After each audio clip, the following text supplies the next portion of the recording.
हरे कृष्णा। आप सभी का स्वागत है भक्ति शास्त्री के इस पाठ्यक्रम में।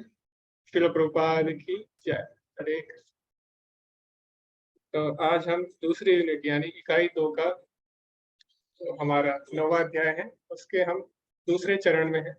और आज हम 5वें पाठ को करने वाले हैं, जिसमें हम 9वें अध्याय के 13 से लेके 34 तक के श्लोक करेंगे। यानी आज हम 9वां अध्याय पूरा करने वाले हैं। तो एक बार हम जान लेते हैं पिछले अध्याय में हमने क्या क्या सीखा। तो पिछले अध्याय में या पिछले पाठ में भगवान ने जो भक्ति का ज्ञान है उसके बारे में बताया कि भक्ति का ज्ञान अत्यंत गोपनीय ज्ञान है और इसको क्यों राजविद्या बोला गया है, इस पे भी हमने चर्चा की। फिर भगवान ने अपनी शक्तियों के बारे में बताया। भगवान ने भौतिक प्रकृति के बारे में बताया और उनके साथ भगवान का क्या संबंध है वो भी, उसके बारे में भी भगवान ने बताया।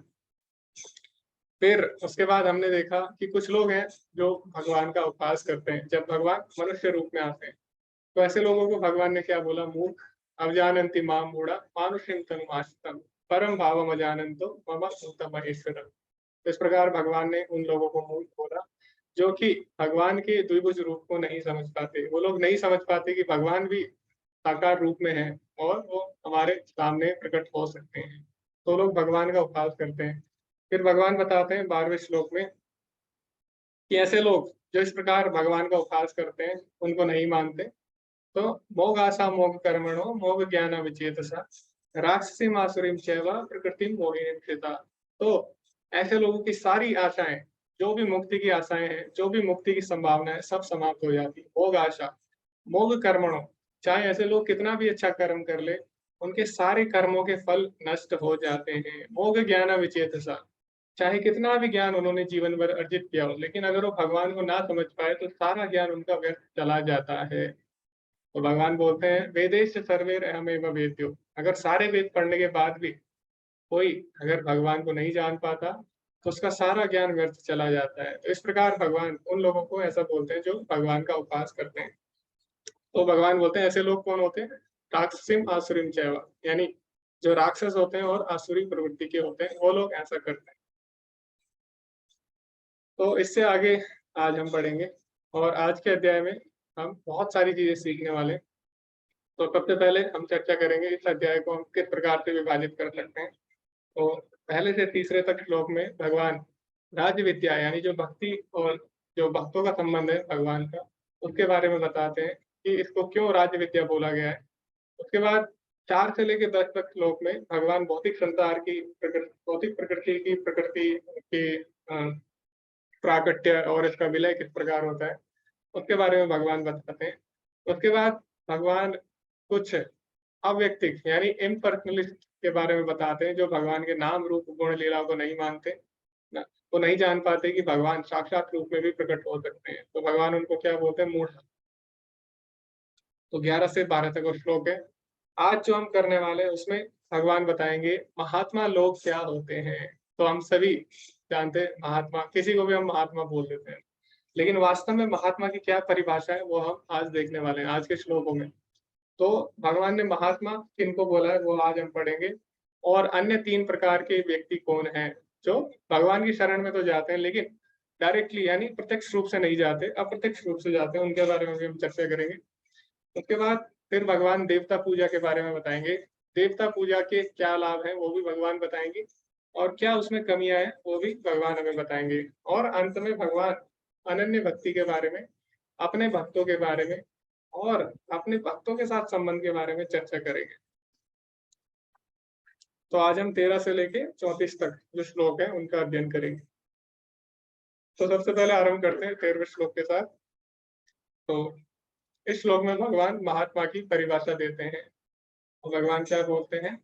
महात्मानस्तु मां पार्थ दैवीं प्रकृतिमाश्रिताः भजन्ते अनन्यमनसो ज्ञातभूतादिम अव्ययम्। हे प्रथा के पुत्र, जो मोह में नहीं है, महान आत्माएं दिव्य प्रकृति के संरक्षण में है, वह पूरी तरह से भक्ति सेवा में लगे हुए हैं क्योंकि वह मुझे सर्वस्व के कारण और अविनाशी भगवान के रूप में जानते हैं। तो इससे पहले भगवान ने असुरों के बारे में चर्चा की, अभी यहाँ पे भगवान अपने भक्तों के बारे में बताते हैं। तो अभी यहाँ पे प्रभुपाद जी लिखते हैं अपने तात्पर्य में इस श्लोक में महात्मा का वर्णन हुआ है। महात्मा का सबसे पहला लक्षण यह है कि वह दैवी प्रकृति में स्थित होता है, यानी वो भौतिक भौतिक प्रकृति से ऊपर होता है, प्रकृति के 3 गुणों से ऊपर होता है। और वो कौन सी प्रकृति के संरक्षण में होता है? भगवान की दैवी प्रकृति के संरक्षण में होता है।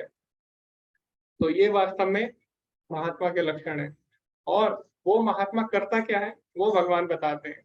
भजन्ते अनन्य मनसो ज्ञात्वा भूतादिमव्ययम्, यानी हमेशा भगवान का चिंतन करता है और भगवान की सेवा करता है। तो जो भगवान का चिंतन करता है, भगवान की सेवा करता है, भगवान को ही सभी कारणों का कारण मानता है, ऐसे लोगों को महात्मा कहा जाता है। तो कृपा जी बोलते थे जो महात्मा है वो कोई राजनीतिक उपाधि नहीं है, राजनीतिक उपाधि नहीं है महात्मा। वास्तव में महात्मा कौन है? महात्मा वो है जो भगवान का कीर्तन करता है। तो एक बार क्या हुआ, जो रूपा जी थे प्रारंभिक दिनों में, तो महात्मा गांधी जी के साथ वो जुड़े हुए थे। तो स्वतंत्रता आंदोलन में उन्हें कई बार महात्मा गांधी के साथ भी जाना पड़ता था। तो जब उनकी भेंट भक्ति सिद्धांत सरस्वती ठाकुर जी से हुई, तो उसके बाद उन्हें पता लगा कि देश की स्वतंत्रता से पहले सबसे महत्वपूर्ण क्या है? सबसे महत्वपूर्ण है जीवात्मा की स्वतंत्रता, यानी जीवात्मा को जन्म मृत्यु जरा व्याधि से मुक्त कराना, ये ज्यादा इंपॉर्टेंट है। तो उसके बाद रूपा जी अपने प्रचार के कार्यों में लग गए। उसके बाद में देश भी आजाद हो गए। तो रूपा जी ने फिर महात्मा गांधी को लेटर लिखा कि अब तो देश भी आजाद हो गया है और अब आपको क्या करना चाहिए? अब आपको भक्ति का प्रचार प्रसार करना चाहिए। तो जब रूपा जी ने जो लेटर लिखा है आज भी है, तो उसमें रूपा जी लिखते हैं महात्मा के बारे में। तो रूपा जी ने उनको बोला था कि देखो आपका नाम महात्मा है, लेकिन महात्मा का वास्तविक परिभाषा क्या है वो भगवत गीता में दी है। तो महात्मा वो है जो हमेशा भगवान का कीर्तन करता है, भगवान के नाम गुण रूप लीलाओं की चर्चा करता है और भगवान की भक्ति करता है। तो इसी प्रकार अगर आप वास्तव में महात्मा है तो आपको भी क्या करना चाहिए? आपको भी भक्ति का प्रचार प्रसार करना चाहिए। तो वो लेटर आज भी आप उसको पढ़ सकते हैं। और अगर आप ऐसा नहीं करते तो आपकी आकस्मिक मृत्यु हो जाएगी। और हमें पता है जब रूपा जी ने लेटर लिखा था उसके कुछ महीने के अंदर ही महात्मा गांधी जी की आकस्मिक मृत्यु हो गई। तो वास्तव में ये क्या था? महात्मा की परिभाषा थी। तो महात्मा कोई राजनीतिक टाइटल नहीं है, राजनीतिक उपाधि नहीं है। महात्मा भगवान के भक्तों को बोला गया है। ठीक है, तो ये हमें समझना होगा। आगे अभी भगवान ने बताया महात्मा के बारे में, और महात्मा के लक्षण क्या क्या होते हैं उसकी हम चर्चा करेंगे। तो आप सभी को क्या करना है? आप सभी को बताना है कि यहाँ पे जो महात्मा के गुण बताए गए हैं उसको आप प्रभुपाद जी के जीवन से किस तरह उनको रिलेट करते हैं, किस तरह उनका संबंध है। तो आपको प्रभुपाद जी के संबंध में उन गुणों को बताना है। ठीक है, तो यहाँ पे क्या क्या गुण दिए हैं महात्मा के?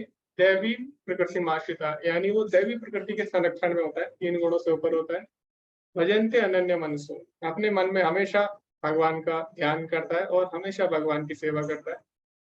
भूतादिम अव्ययम ज्ञात्वा भूतादिम अव्ययम, यानी वो भगवान को सब कुछ मानता है। सततम कीर्तयन्तो माम, अगले श्लोक में भगवान बताते हैं महात्मा के लक्षण को और विस्तार से। सततम कीर्तयन्तो माम यतन्तश्च दृढ़ाव्रता नमस्यन्तश्च माम भक्त्या नित्ययुक्ता उपासते। तो सततम कीर्तयन्तो माम यानी हमेशा भगवान का कीर्तन करता है, भगवान के नाम का कीर्तन करता है। यतन्तश्च दृढ़ाव्रता, और अपने जो यतन है उसमें दृढ़ रहता है। और लास्ट में क्या है? नित्य युक्ता उपासना, हमेशा भगवान की सेवा करता है, भगवान की अर्चना और भगवान की पूजा करता है।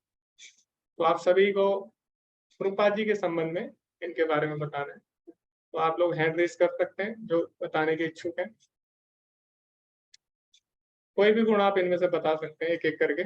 सबसे पहले हम देवी प्रकृति मार्शिता इसके बारे में चर्चा करेंगे। हरे कृष्णा। चेतन प्रभु जी आप बोलना चाहते हैं कुछ? हरे कृष्णा। हरे कृष्णा प्रभु जी। जी प्रभु जी प्रश्न, प्रभु जी सॉरी प्रभु जी प्रश्न। अच्छा, आपका प्रश्न है प्रभु जी? प्रश्न नहीं प्रभु जी, आप प्रश्न क्या पूछे प्रभु जी? अच्छा, प्रश्न ये है प्रभु जी कि जो महात्मा के यहाँ पे लक्षण बताए गए हैं उनको हमें प्रभुपाद जी के चरित्र से बताना होगा। हरि बोल हरि बोल। जी ये जो लक्षण है प्रभु जी, सततम कीर्तयन्तो मान, बहुत अच्छा। हमेशा हमेशा प्रभुपाद जी जब भी बोलते थे, इवन जब बात वॉकिंग को जाते थे, तो हमेशा भगवान के बारे में ही बोलते थे। एक बड़ी सी बिल्डिंग देखे और वो बोले देखो ऐसा इतना बड़ा भव्य हमारा भी जो है सब मंदिर होगा। यानी हमेशा ऐसा नहीं है कि even any point of time, even travelling जब करते थे, एक पास टाइम है, एक one of the pass time में वो क्या करे अपने एक क्या बोलते हैं जो लोग आते हैं, एयर होस्टेस, हाँ वो आए आए तो उनको भी प्रसाद देके दो, आप थोड़ा सा प्रसाद खा लो। लेकिन बाद में ये मालूम हुआ थोड़े दिन के बाद में, जब भूख वितरण करने उनके ही शिष्य गए, कि वो बदल गए। यानी हमेशा हमेशा सततम कीर्तयन्तो माम का इतना अच्छा है प्रभु जी, ये श्रील प्रभुपाद जी से हम सीख सकते हैं कि कभी भी हमको थोड़ा समय भी हम व्यर्थ नहीं करना चाहिए। जितना हो सके उतना भगवान का ही गुण गाना, उनका ही श्रवण करना। एंड 16 माला ऐसा नहीं है हमारे लिए 16 माला पे आके रुकना है। भगवान हमको भगवत गीता में 16 माला ही रुक जाओ बल्कि नहीं बोले प्रभु जी, 16 कंटिन्यू करें। It is a process of हमेशा भगवान का नाम लो, वो बोले हैं। फिर भी हमारे आचार्य हम पे दया करके क्या बोले हैं, ठीक है आप 64 मत करो। उनके गुरु तो हमको क्या बोले थे, 64 माला तो कंपलसरी है। तो हमेशा श्रील प्रभुपाद जी जो उनके गुरु का आदेश है, 64 माला करते हुए इतने पूरे बुक्स लिखे। दैट इज व्हाट प्रभु जी, वो एक यही एक उदाहरण है। हरे कृष्ण, थैंक्स लॉर्ड। जी धन्यवाद प्रभु जी, बहुत ही अच्छे तरीके से आपने समझाया। तो एक बार किसी ने प्रभुपाद जी से क्वेश्चन किया, भगवत गीता में कहाँ लिखा है 16 माला करो? तो प्रभुपाद जी ने बोला भगवत गीता में लिखा है सततम कीर्तन तुम आप, यानी हमेशा मेरा कीर्तन करो। बताओ अब तुम हमेशा कर सकते हो? तो फिर भक्त ने बोला ठीक है हम 16 माला करेंगे। तो इस तरह, और प्रभुपाद जी कई बार लिखते भी हैं कि जो व्यर्थ की सांसारिक चर्चाएं होती है वो कैसे होती है, जब हम भगवान के बारे में चर्चा ना करके संसार के विषयों के बारे में चर्चा करते हैं। तो कहते हैं जैसे मेंढक होता है ना, तो मेंढक जब टर्टर करता है तो उससे क्या होता है, उससे सांप आकर्षित होता है और सांप मेंढक को निगल जाता है। इसी प्रकार जो लोग सांसारिक चर्चाएं ज्यादा करते हैं वो लोग अपनी मृत्यु को बुला रहे हैं। तो ऐसा प्रभुपाद जी लिखते हैं। इसीलिए हमें क्या करना चाहिए, इसीलिए हमें हमेशा भगवान की चर्चा करनी चाहिए। सततम कीर्तयन्तु माम, तो ऐसा प्रभुपाद जी बोलते हैं। हरे कृष्णा। अलका माता जी। हरे कृष्ण प्रभु जी, मैं ये वाला पॉइंट बता रही हूँ, यतन्तश्च दृढ़वताम। तो प्रभुपाद जी जो थे वो अपने दृढ़ में निश्चय थे, क्योंकि वो इतनी आयु के बाद भी विदेश जाकर उन्होंने अपने गुरु की आज्ञा का पालन किया और लोगों को भक्ति में लेकर आए। तो वो अपने दृढ़ वो एक इतना वहां जाकर परेशान भी हुए तो भी उन्होंने अपना छोड़ा नहीं। उन्होंने भगवान को बोला कि आपने मुझे इस कार्य के लिए भेजा है तो आप ही मेरी मदद करेंगे। तो उसमें वो सफल भी हुए। तो एक दृढ़ निश्चयी व्यक्ति ही ऐसा कर सकता है।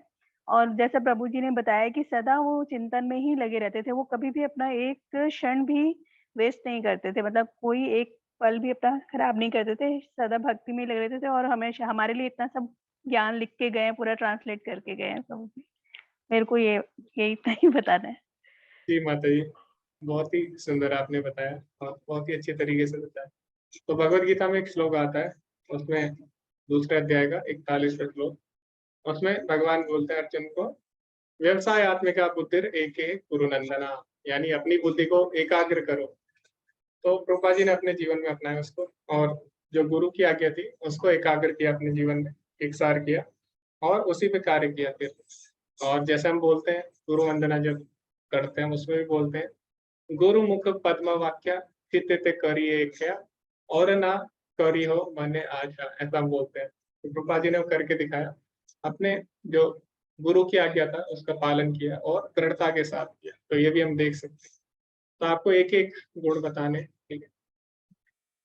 ओके, हरे कृष्णा। सुधाकर प्रभु जी।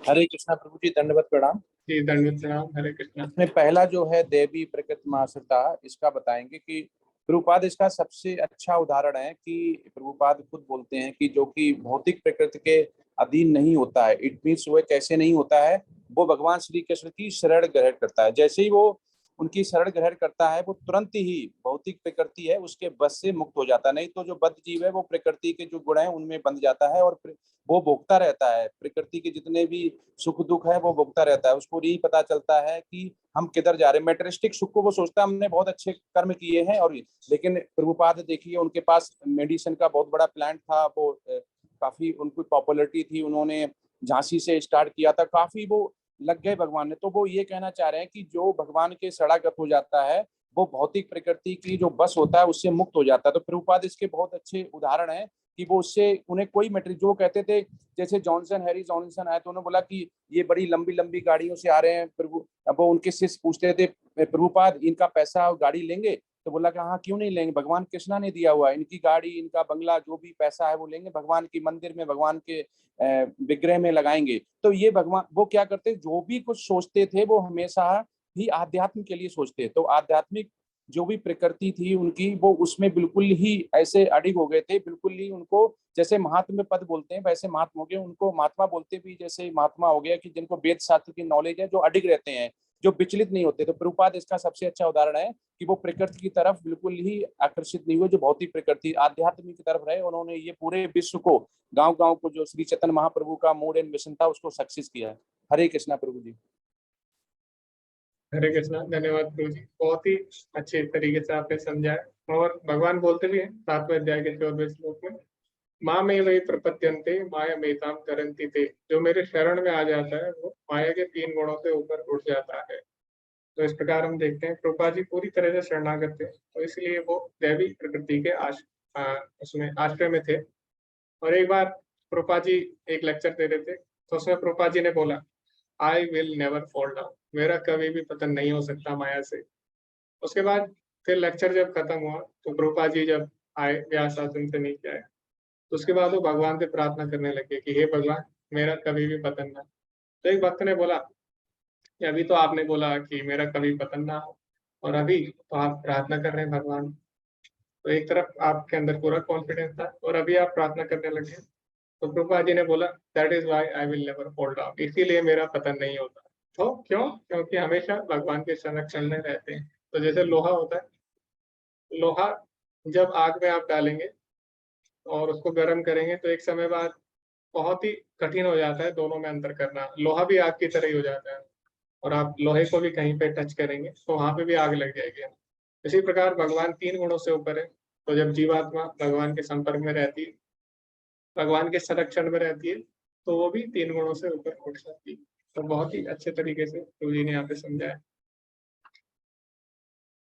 ओके, हरे कृष्णा पुष्कर प्रभु जी। हरे कृष्णा प्रभु जी, दंडवत प्रणाम। मैं इसके पॉइंट पे बता रहा था प्रभु जी, तो उसमें ऐड ये करूंगा कि जैसे प्रभुपाद दृढ़धारी थे और गुरु की आज्ञा का पालन करने जा रहे थे, तो वो देवी प्रकृति से भी आश्रित थे, तो उनको हार्ट प्रॉब्लम भी हुई, तो भी उन्होंने देवी प्रकृति पे ही अपना पूरा आशा रखा कि मैं आपका ही काम करने जा रहा हूँ। तो देवी प्रकृति ने उनको संकट से उबार दिया प्रभु जी। तो ये उनके जीवन से हमको शिक्षा मिलती है कि आप अगर दृढ़धारी हैं तो और देवी प्रकृति की शरण में है तो आपके सब काम सहज ही पूरे होंगे, ये माया आपका कुछ नहीं कर सकती।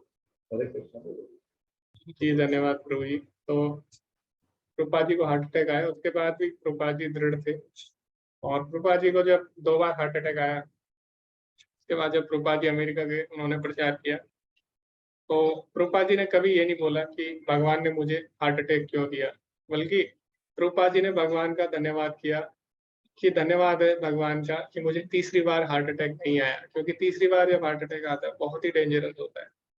तो प्रभुपाद जी कितना पॉजिटिव सोचते थे, उन्होंने ये नहीं बोला कि भगवान ने मुझे 2 बार हार्ट अटैक क्यों दिया, उन्होंने ये बोला कि भगवान का धन्यवाद है कि उन्होंने मुझे तीसरी बार हार्ट अटैक नहीं दिया। तो इस प्रकार इसीलिए भगवान के भक्त हमेशा दैवी प्रकृति के आश्रय में होते और भगवान उनकी रक्षा करते हैं।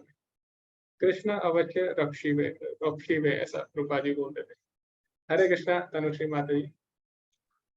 हरे कृष्ण प्रभु जी, दंडवत प्रणाम। जी, दंडवत प्रणाम माता जी। दैवी प्रकृति के बारे में बताना चाहती हूँ। प्रभुपाद जी जब पाश्चात्य देश गए थे, तब ऐसे नहीं कि खाली प्रभुपाद गए थे, बहुत सारे भक्त गए थे, लेकिन वो लोग अपने उधर जाके बदल गए थे। लेकिन प्रभुपाद जी अपने वो दूसरों को जाके चेंज किए थे, भक्ति में लाए थे। जो लोग संपूर्ण वो भगवान के बारे में कुछ जानते ही नहीं थे, रज और तमोगुण से आच्छन्न थे, उनको प्रभुपाद जी शुद्ध सतगुण में लाए थे। तो ये कोई दैवी प्रकृति के आश्रित होने से ही कर सकते हैं प्रभु जी। हरे कृष्ण। जी माता जी, धन्यवाद। तो एक बार प्रभुपाद जी से किसी ने पूछा, स्वामी जी आप अमेरिका जा रहे हैं तो आपको वहां पे लोग कैसे खाते हैं, क्या पहनते हैं, सब कुछ आपको सीखना चाहिए। तो प्रभुपाद जी ने बोला, मैं अमेरिका जा रहा हूँ, उनसे सीखने नहीं जा रहा हूँ, मैं उनको सिखाने जा रहा हूँ, अपनी संस्कृति उनको सिखाने जा रहा हूँ। तो ऐसा हमने देखा भी है, बहुत लोग गए अमेरिका और उन्होंने उन्हीं की तरह पहनाव, खान पान सब चीजें उन्हीं की तरह उन्होंने सीख ली। लेकिन प्रभुपाद जी ने उनको अपनी संस्कृति सिखाई, वैदिक संस्कृति सिखाई, भक्ति करना सिखाई।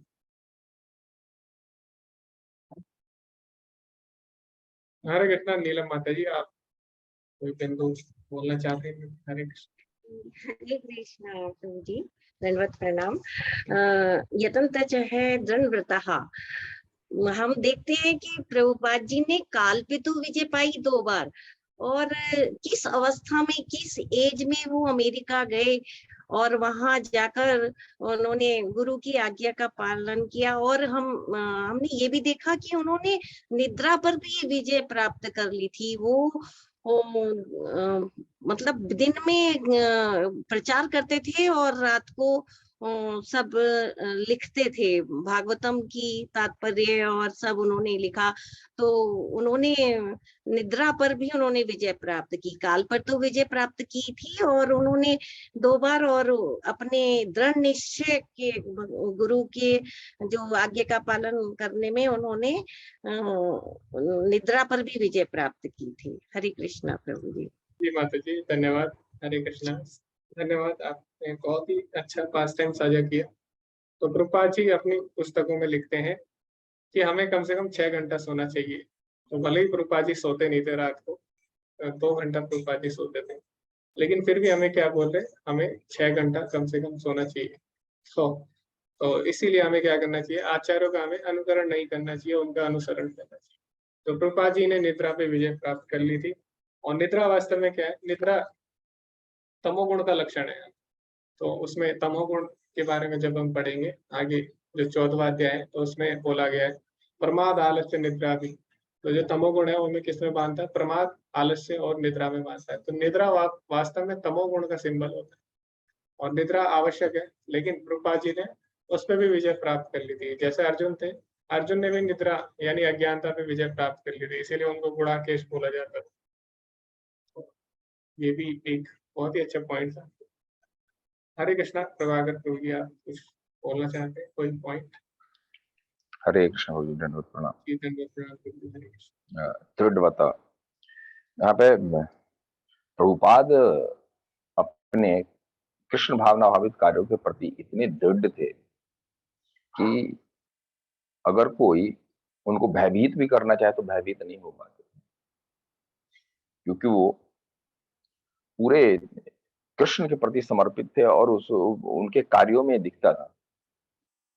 प्रभुपाद जब अमेरिका के अंदर में हिप्पियों को शुद्ध भक्त बनाने लगे, तो वहाँ के जो ड्रग पैडलर थे उन्होंने प्रभुपाद को भयभीत करने के लिए बहुत यत्न करे,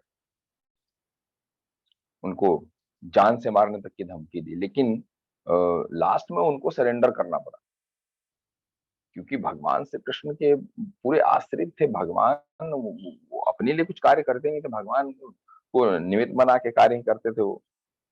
तो प्रभुपाद कभी किसी से भयभीत नहीं होता, और जो बोलना रहता था प्रभुपाद को वो बोल देते थे कृष्ण से संबंधित, चाहे अगले को वो जैसा भी लगे, उसकी प्रसन्नता के नहीं, कृष्ण की प्रसन्नता के लिए बोलते थे प्रभुपाद। तो ये दृढ़ता जो है वही रह सकता है जो भयभीत न हो, जो प्रभुपाद के चरित्र से दिखता था। हरे कृष्णा। जी प्रभु जी, धन्यवाद। बहुत ही अच्छा आपने पॉइंट रखा। और तो प्रभुपाद जी बिल्कुल भी घबराते नहीं थे कोई भी बात बोलने से, और हमेशा कृष्ण को आगे रख के वो बात करते थे। तो कई बार जो मायावादी हैं या जो अलग लोग हैं वो बुरा मान जाते थे, लेकिन प्रभुपाद जी फिर भी अपनी फिलोसफी में एकदम दृढ़ थे, किसी से डरते नहीं थे। उनका नाम ही क्या था? अभय चरण। अभय, अभय यानी अभय मतलब जिसको कोई भय नहीं है, तो जैसा उनका नाम ही है और वैसे उनके काम भी थे। और ये तभी हो सकता है जब कोई भगवान के पूर्ण चरण दे, जैसे कि प्रहलाद महाराज थे, उनके मन में भी बिल्कुल भी भय नहीं था। उनके अपने पिता ही उन पे अत्याचार करते थे, फिर भी उन्होंने भगवान के क्योंकि आश्रय में थे, तो इसीलिए उनके अंदर भय बिल्कुल भी नहीं था। ओके, तो अभी हम एक और पॉइंट डिस्कस करेंगे। हरे कृष्णा गौरव प्रभु जी। हरे कृष्ण प्रभु जी जो बाकी पॉइंट्स में से थोड़ा मैं ऐड करूंगा। भजन तैनने मनसो और नित्य युक्त उपासते, यानी हर समय भक्ति में निमग्न रहना, हर समय भगवान की बातें करना। तो इसमें बाकी सब प्रभु जी माता जी ने सब बताया, पर हम देखते हैं कि उनके ऐसा नहीं कि सिर्फ जब हम उनके वीडियोस देख रहे हैं, जब वो कीर्तन कर रहे हैं, भजन कर रहे हैं, या वो मंदिर में पूजा कर रहे हैं, तभी वो भगवान के बारे में सोच रहे हैं। इतने अनलिमिटेड कंटेंट है उनके lectures, car talks, room talks, letters, कि अभी जो भक्त हैं वो है ना, वो कैचअप कर रहे हैं, अभी उसको ट्रांसलेट ही करते जा रहे हैं।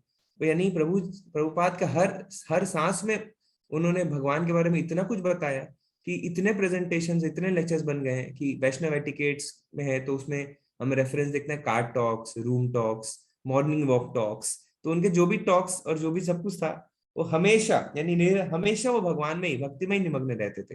यानी हमेशा गौर कथा, ग्राम कथा बिल्कुल भी नहीं था। जी प्रभु जी, तो ये मैं बताना चाह रहा था। जी प्रभु जी धन्यवाद। और प्रभुपाद जी ने इतना लिटरेचर हमें दिया है, इतना लिटरेचर प्रभुपाद जी ने हमें दिया है, इतना शास्त्र दिया है कि अगर हम ध्यान से पढ़े तो शायद हमारा जीवन कम पड़ जाए। तो प्रभुपाद जी ने इतना 10 साल में केवल कर दिया है। तो बुक लिखना तो दूर की बात, हम अगर उनको केवल पढ़ भी ले तो उसी में हमारा जीवन सफल हो जाएगा। इसीलिए प्रभुपाद जी बोला करते थे कि जो भी मेरे पुस्तकों में दिया है उतना पर्याप्त है किसी के लिए भी भगवत धाम जाने के लिए। इसीलिए प्रभुपाद जी ने इतनी सारी पुस्तकें लिखी। आप कभी ट्राई करना, प्रयास करना, एक पुस्तक लिखने का आप प्रयास करना कभी, तो फिर आपको पता लगेगा अरे ये तो इतना कठिन है। और वहीं प्रभुपाद जी ने कितनी सैकड़ों पुस्तकें लिखी हैं, 200 के लगभग छोटी छोटी पुस्तकें लिखी। और उसके बाद श्रीमद् भागवतम जैसे बड़े बड़े ग्रंथ, चैतन्य चरितामृत, श्रीमद् भगवद गीता, इसके ऊपर भी प्रभुपाद जी ने टीकाएं लिखी। तो बहुत ही कठिन कार्य केवल कोई वही व्यक्ति कर सकता है जिसको भगवान की विशेष कृपा प्राप्त है, जिसे भगवान की विशेष शक्ति प्राप्त है।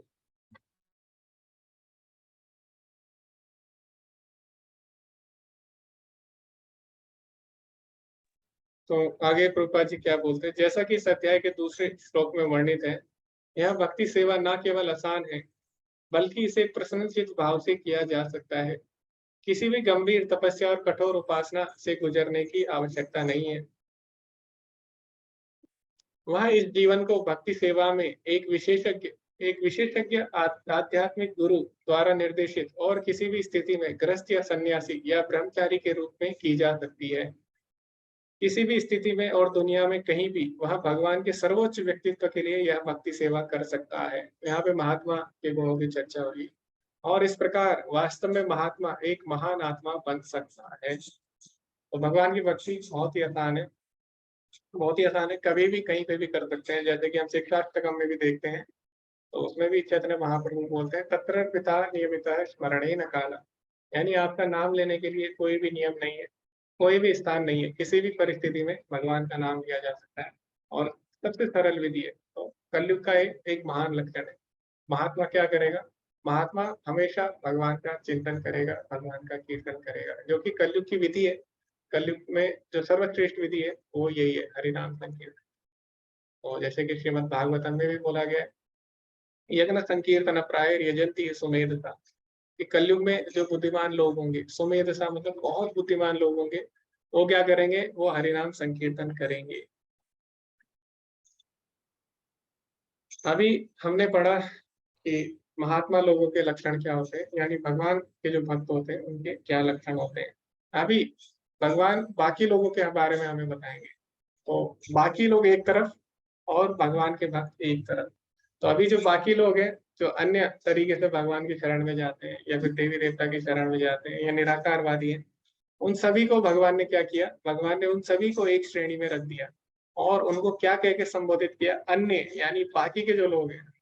तो भक्तों को भगवान ने एक विशेष स्थान दिया, उनके बारे में अलग से बताया, उनके लक्षण बताए। बाकी लोगों को भगवान ने क्या किया, अन्य कह के बुला दिया और एक एक लाइन में उनको निपटा दिया। ठीक है, अन्य कह के सभी के बारे में भगवान ने बता दिया। तो इतनी विशेष है भक्ति। तो अभी हम पढ़ेंगे ये वाला श्लोक, 15वां श्लोक, जिसमें भगवान अन्य यानी बाकी लोगों के बारे में बताते हैं। तो बाकी लोग भगवान बोलते हैं 3 तरह के होते हैं। कौन से होते हैं? ज्ञानी यज्ञेन चाप्यन्ये यजन्तो माम उपासते एकत्वेन पृथक्त्वेन बहुधा विश्वतो मुखम। अन्य लोग जो ज्ञान के अनुशीलन द्वारा यज्ञ में लगे रहते हैं, वह भगवान की पूजा उनके अद्वैत रूप में, विविध रूपों में तथा विश्व रूपों में करते हैं। तो अन्य लोग जो हैं, ज्ञानी लोग, वो 3 तरह से भगवान की शरण में जाते हैं। तो अभी हम उस पर चर्चा करेंगे। एक बार हम प्रभुपाद जी के तात्पर्य को पढ़ लेते हैं। प्रभुपाद जी यहाँ पे लिखते हैं, अब जो सीधे परम भगवान के व्यक्तित्व श्री कृष्ण की पूजा कर रहे हैं, उन्हें महात्माओं के रूप में वर्णित किया गया है। यानी जो भगवान की शरणागत है, भगवान की भक्ति करते हैं, उनको भगवान ने महात्मा कह के संबोधित किया और बाकी के जो लोग हैं उनको अन्य कहकर भगवान ने बुलाया। और अन्य है उपासक, वे कम उन्नत होने के कारण सीधे भगवान की कल्पना ही नहीं कर सकते, इसीलिए उनका वर्णन यहाँ किया गया। अन्य यानी अन्य कहकर उनको संबोधित किया गया है, जो दूसरे 3 अलग अलग तरीकों से परम सत्य की पूजा करते हैं। तो सबसे पहले यहाँ पे कौन है? एकत्वेन। यहाँ पे 3 बताएंगे, एकत्वेन, पृथक्त्वेन और बहुधा विश्वतो। तो सबसे पहले अब बात आती है एकत्वेन की। एकत्वेन कौन होते हैं? जो एकत्व को मानते हैं, यानी वो मानते हैं जीवात्मा और परमात्मा एक है। उनको अद्वैतवादी भी बोलते हैं। अद्वैत मतलब होता है एक, द्वैत मतलब होता है 2, अद्वैत मतलब एक। तो एकत्वेन मतलब जो लोग आत्मा और परमात्मा को एक मानते हैं। ठीक है, तो ज्ञानी 3 तरीके के होते हैं। तो लेकिन ऐसा है नहीं। हम देखते हैं कि भगवान बताते हैं भगवत गीता में अनेक भेद बताते हैं ना, क्षेत्र क्षेत्रज्ञ का भेद है। उसके बाद क्षेत्रज्ञ में भी भगवान बताते हैं कि 2 तरह के क्षेत्रज्ञ, एक आत्मा है और क्षेत्रज्ञम चापि माम विधि सर्व क्षेत्रेषु भारत। और जो सभी के हृदय के बारे में जानता है, सभी के शरीर के बारे में जानता है, दूसरा क्षेत्रज्ञ भी है, पुरुष भी है, परम पुरुष भी है। तो भगवान बताते हैं बार बार। और भगवान ये भी बोलते हैं कि मम वंश जीवलोके जीवभूता सनातन। जो जीवात्मा है वो मेरी सनातन अंश है। तो जीवात्मा कभी भी परमात्मा नहीं बन सकती। लेकिन कई लोग हैं वो एकत्व की बात करते हैं, यानी वो मानते हैं कि जीवात्मा परमात्मा एक है। तो ऐसा संभव ही नहीं है। तो जब हम एकत्व की बात करते हैं तो हम गुणात्मक रूप से समान है, यानी जो भगवान है वो सच्चिदानंद है।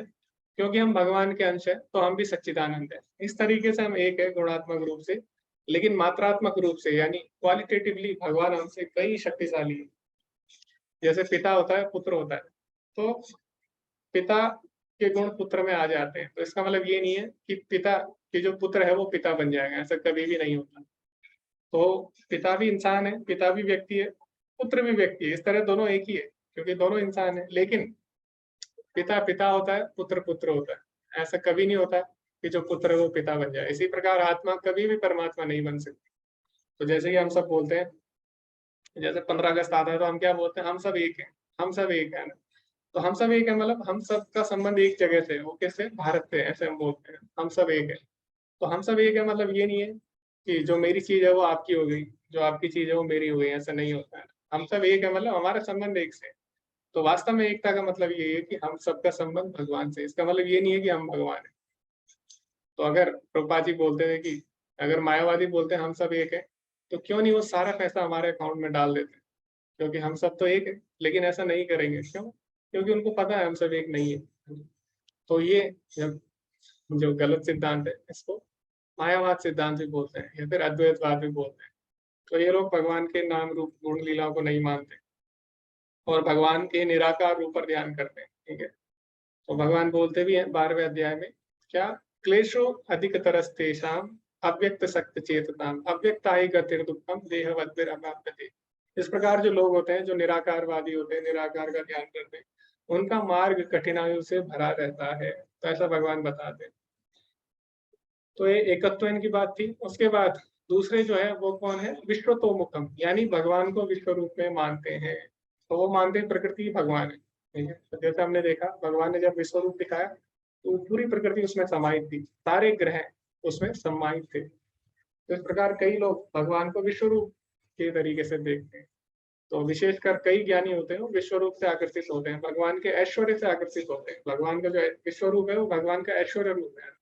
लेकिन भगवान के भक्तों को विश्व रूप बिल्कुल भी अच्छा नहीं लगता। जब भगवान ने अर्जुन को विश्व रूप दिखाया तो अर्जुन ने क्या किया, अर्जुन और ज्यादा डर गया, और ज्यादा भयभीत हो गया, और अर्जुन ने बोला भगवान आप अपने मनुष्य रूप में यानी 2 भुजाओं वाले रूप में वापस से आ जाइए। उसके बाद जब मनुष्य रूप में भगवान आते हैं, अपने श्याम सुंदर रूप में आते हैं, तो अर्जुन को भगवान बताते हैं सुदुर्दशम इदम रूपम दृष्टम वानासी यद ममा देवा अप्यस्य रूपस्य नित्य दर्शन कांक्षण। भगवान बताते हैं ये जो मेरा श्याम सुंदर रूप है 2 भुजा वाला, इसको देख पाना अत्यंत कठिन है, सुदुर्दशम है ना। और देवता लोग भी मुझे इस रूप में देखने के लिए तरसते हैं। देवा अप्यस्य रूपस्य नित्य दर्शन कांक्षिणा, हमेशा मेरी दर्शन इस रूप में मेरा दर्शन करना चाहते हैं। तो इसीलिए भगवान का जो श्याम सुंदर रूप है वही भक्तों को अच्छा लगता है। भक्त कभी भी भगवान को ऐश्वर्य रूप में देख सकता है वो, लेकिन उसको ऐश्वर्य रूप उतना अच्छा नहीं लगता है। जैसे आपका मित्र है तो आपका मित्र आपको कैसा अच्छा लगेगा कि आप जैसे आपका मित्र अगर ऑफिस जाता है तो ऑफिस में क्या होता है, ऑफिस में सूट बूट पहनेगा, कार में जाएगा और सभी के सामने रहेगा। उस समय आपके साथ ज्यादा अच्छे से व्यवहार नहीं कर सकता है, प्रेम पूर्वक ज्यादा मित्रता पूर्वक व्यवहार नहीं कर सकता। लेकिन जब वो घर में होगा तो आपके साथ मजाक कर सकता है, आपके साथ खाना खा सकता है ना। आप उसको घर के नाम से बुला सकते हो, लेकिन ऑफिस में नहीं बुला सकते। तो जो भगवान का श्याम सुंदर रूप है उसमें सारे रस है, किसी भी रस में हम उनसे जुड़ सकते हैं। लेकिन ऐश्वर्य रूप में कोई रस नहीं है। उसमें क्या है, उसमें केवल एक ही रस है, दास्य। तो इसीलिए भक्तों को वो जो विश्व रूप है इतना अधिक लुभावना नहीं लगता। तो जो ज्ञानी होते हैं विश्व रूप उनको अच्छा लगता है, भगवान को, भगवान के ऐश्वर्य देखकर उनसे अट्रैक्ट होते हैं, उनसे आकर्षित होते हैं। उसके बाद जो तीसरे लोग हैं वो कौन है, पृथक्त्वेन बहुधा, यानी यहाँ पे प्रभुपाद जी लिख रहे हैं अपने मनोकल्पित रूप से वो किसी को भी देवता मान लेते हैं, या फिर क्या करते हो किसी भी देवी देवता की शरण में जाते हैं और डायरेक्ट यानी प्रत्यक्ष रूप से भगवान की शरण में ना जाकर वो क्या करते हैं, देवी देवताओं की शरण में जाते हैं, या फिर अपने मनोकल्पित रूप से किसी को भी भगवान मान लेते हैं। तो ऐसे बहुत सारे हैं आजकल लोग जो भगवान बनकर घूम रहे हैं। तो वो कौन से लोग हैं जो उनकी शरण में जा रहे हैं, पृथक्त्वेन बहुधा, यानी उनको भौतिक लाभ के लिए बस उनको बोल दिया जाए ये भगवान है और आप इसकी शरण में जाओ और आपके दुख दूर हो जाएंगे, तो वो किसी को भी भगवान मानने को तैयार है। उनको तो क्या है, उनको बस अपनी परेशानियों से छुटकारा चाहिए, तो भले उसको किसी को भी भगवान मानना पड़े। तो ऐसे भी लोग करते हैं, और इस तरह इनको क्या बोला गया है, पृथक्त्वेन बहुधा बोला गया। तो 3 तरह के लोग हैं जिनकी यहाँ पे चर्चा हुई है, और भगवान ने क्या किया, इन तीनों को एक साथ डाल दिया, अन्य कह के इनको बुला दिया, और इनके बारे में भगवान ने ज्यादा नहीं बताया, ज्यादा विस्तार से नहीं बताया। तो यहाँ पे प्रभुपाद जी लिखते हैं अन्य का मतलब है अन्य लोग, इसलिए उन्हें इतना महत्व नहीं दिया गया है। हालांकि उन्हें स्वीकार किया गया है, वह भी स्वीकार किए जाते हैं, क्योंकि उन्होंने सत्य को जान लिया है कि आत्मा है, वह उससे बेहतर है जो जानवरों की तरह है, बस खाना सोना बचाव करना और संभोग करना ही जानते हैं। तो कृपा जी बोलते हैं कि भगवान उनको भी स्वीकार कर रहे हैं, उनकी भी चर्चा कर रहे हैं कम से कम। क्यों? क्योंकि कहीं ना कहीं वो भी अप्रत्यक्ष रूप से ही सही, कम से कम वो भगवान की शरण में आना चाहते हैं। तो इनडायरेक्टली सही, कम से कम वो प्रयास कर रहे हैं कि धीरे धीरे भगवान की शरण में आए। तो इसीलिए उनको भी भगवान ने महत्व दिया है, लेकिन उनको भगवान ने कम महत्व दिया है। तो इस प्रकार हम देखते हैं आगे जो भगवान चर्चा करेंगे वो करेंगे देवता पूजा के बारे में। तो देवता पूजा के बारे में भगवान क्या बोलते हैं वो हम पढ़ेंगे। 20वें श्लोक से आरंभ करते हैं भगवान। तो इससे पहले भी भगवान देवता पूजा के बारे में या देवताओं के बारे में बता चुके हैं।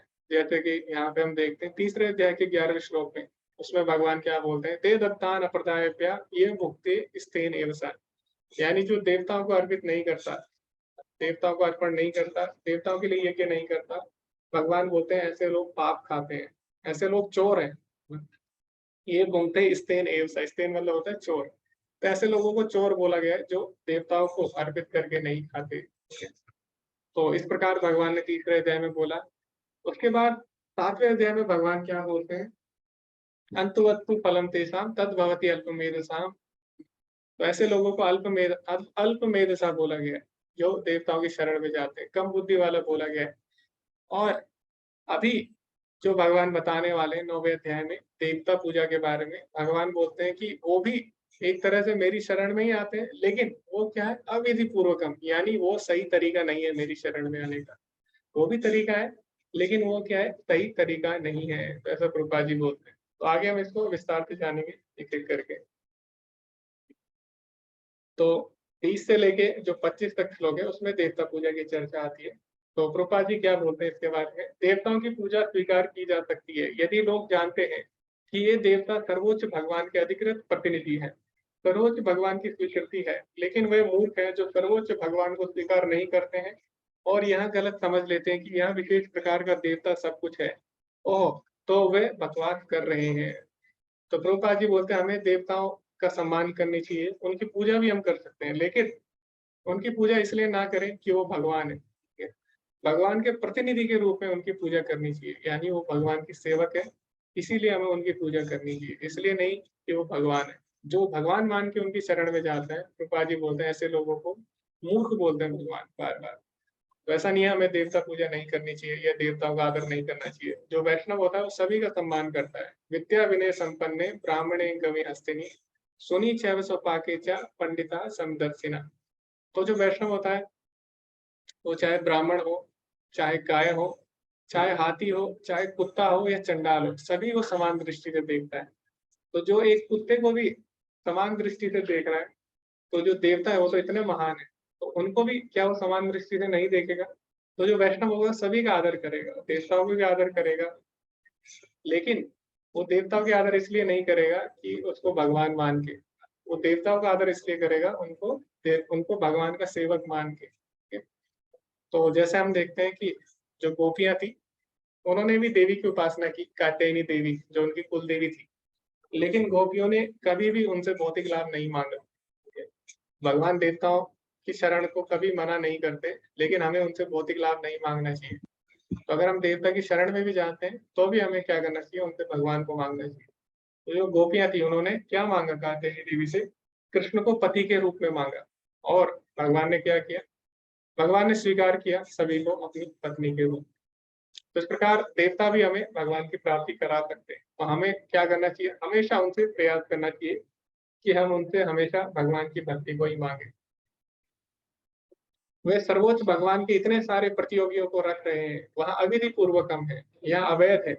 कोई भी सर्वोच्च भगवान का प्रतियोगी नहीं हो सकता। सर्वोच्च भगवान को असम ऊर्ध्व के रूप में जाना जाता है। कोई भी सर्वोच्च भगवान से बड़ा नहीं है और कोई भी उनके समान नहीं है। तो जो देवी देवता हो कभी भी भगवान नहीं बन सकते, वो भी क्या है, हमारी तरह जीवात्मा रहती है। तो अभी हम चर्चा करेंगे कि अगर कोई पुण्य कर्म करता है तो वो भी देवताओं के लोक को प्राप्त कर सकता है, वो भी देवता का शरीर प्राप्त कर सकता है। तो यानी जीवात्मा देवता बन सकती है, लेकिन जीवात्मा कभी भी परमात्मा नहीं बन सकती, क्योंकि भगवान बोल रहे हैं भगवद गीता के 7वें अध्याय के 7वें श्लोक में, मत्तः परतरम ना अन्य किंचित अस्ति धनंजय, यानी मेरे से श्रेष्ठ कोई भी नहीं है, भगवान के बराबर भी कोई नहीं है। अर्जुन भी बोलते हैं न त्वात् समो अस्ति अत्यधिक कुतन्य, यानी कोई अन्य आपके समान नहीं है, ठीक है? तो इस प्रकार हमें समझना चाहिए और किसी को भी हमें भगवान का दर्जा नहीं देना चाहिए। तो अभी हम चर्चा करेंगे इसके बारे में। तो सबसे पहले 20वें श्लोक में आता है कि जो वेदों का अध्ययन करते हैं और सोम रस का पान करते हैं, वे स्वर्ग की गवेषणा करते हुए अप्रत्यक्ष रूप से मेरी पूजा करते हैं। वे पाप कर्मों से शुद्ध होकर इंद्र के पवित्र स्वर्गिक धाम में जन्म लेते हैं, जहां वे देवताओं का सा आनंद भोगते हैं। तो अगर कोई जो वेद है उसमें क्या है, उसमें अनेक देवताओं की उपासना है। तो जो लोग देवताओं की उपासना करते हैं उनको क्या होता है, उनको स्वर्ग की प्राप्ति हो जाती है, उच्च लोगों की तरफ जाते हैं।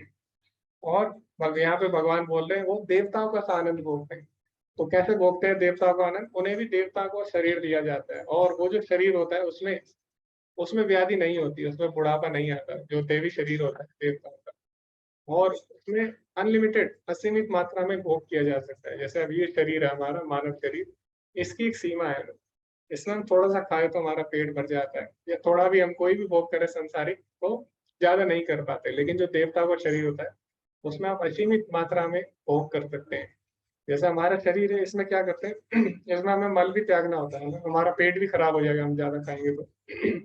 लेकिन जो देवताओं का शरीर होता है उसमें मल भी नहीं त्यागना, वो बहुत ज्यादा मात्रा में खा सकते। तो जो देवताओं का शरीर होता है वो किस लिए बना होता है? भोग के लिए बना होता है।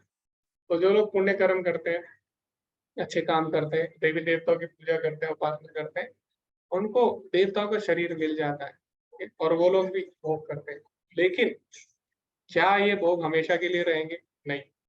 भगवान बोलते हैं 21वें श्लोक में, तीर्थम भुक्ता स्वर्गलोकम विशालम क्षीणे पुण्ये मृतलोकम विशन्ति एवं त्रैधर्मं प्रपन्ना गता गताम काम कामा लभन्ते।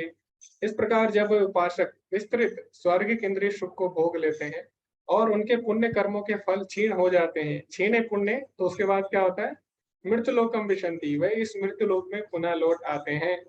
इस प्रकार जो तीनों वेदों के सिद्धांतों में दृढ़ रहकर इंद्रिय सुख की गवेषणा करते हैं, उन्हें जन्म मृत्यु का चक्र ही मिल पाता है। तो भले ही कोई भोग करके स्वर्ग चले जाए, पुण्य कर्म करके स्वर्ग चले जाए, वहां पे भोग करे, लेकिन ये भोग हमेशा शाश्वत नहीं होते। क्योंकि जो स्वर्ग होता है, स्वर्ग भी किस में आता है? स्वर्ग भी भौतिक जगत में ही आता है। स्वर्ग कोई आध्यात्मिक जगत का हिस्सा नहीं है। तो वहां पे अगर आप भौतिक जगत में कितना भी ऊपर चले जाए तो कोई लाभ नहीं है, दोबारा आपको घूम के वहीं आना पड़ता है। तो इसमें प्रभुपाद जी इस शब्द को हम कैसे समझा सकते हैं?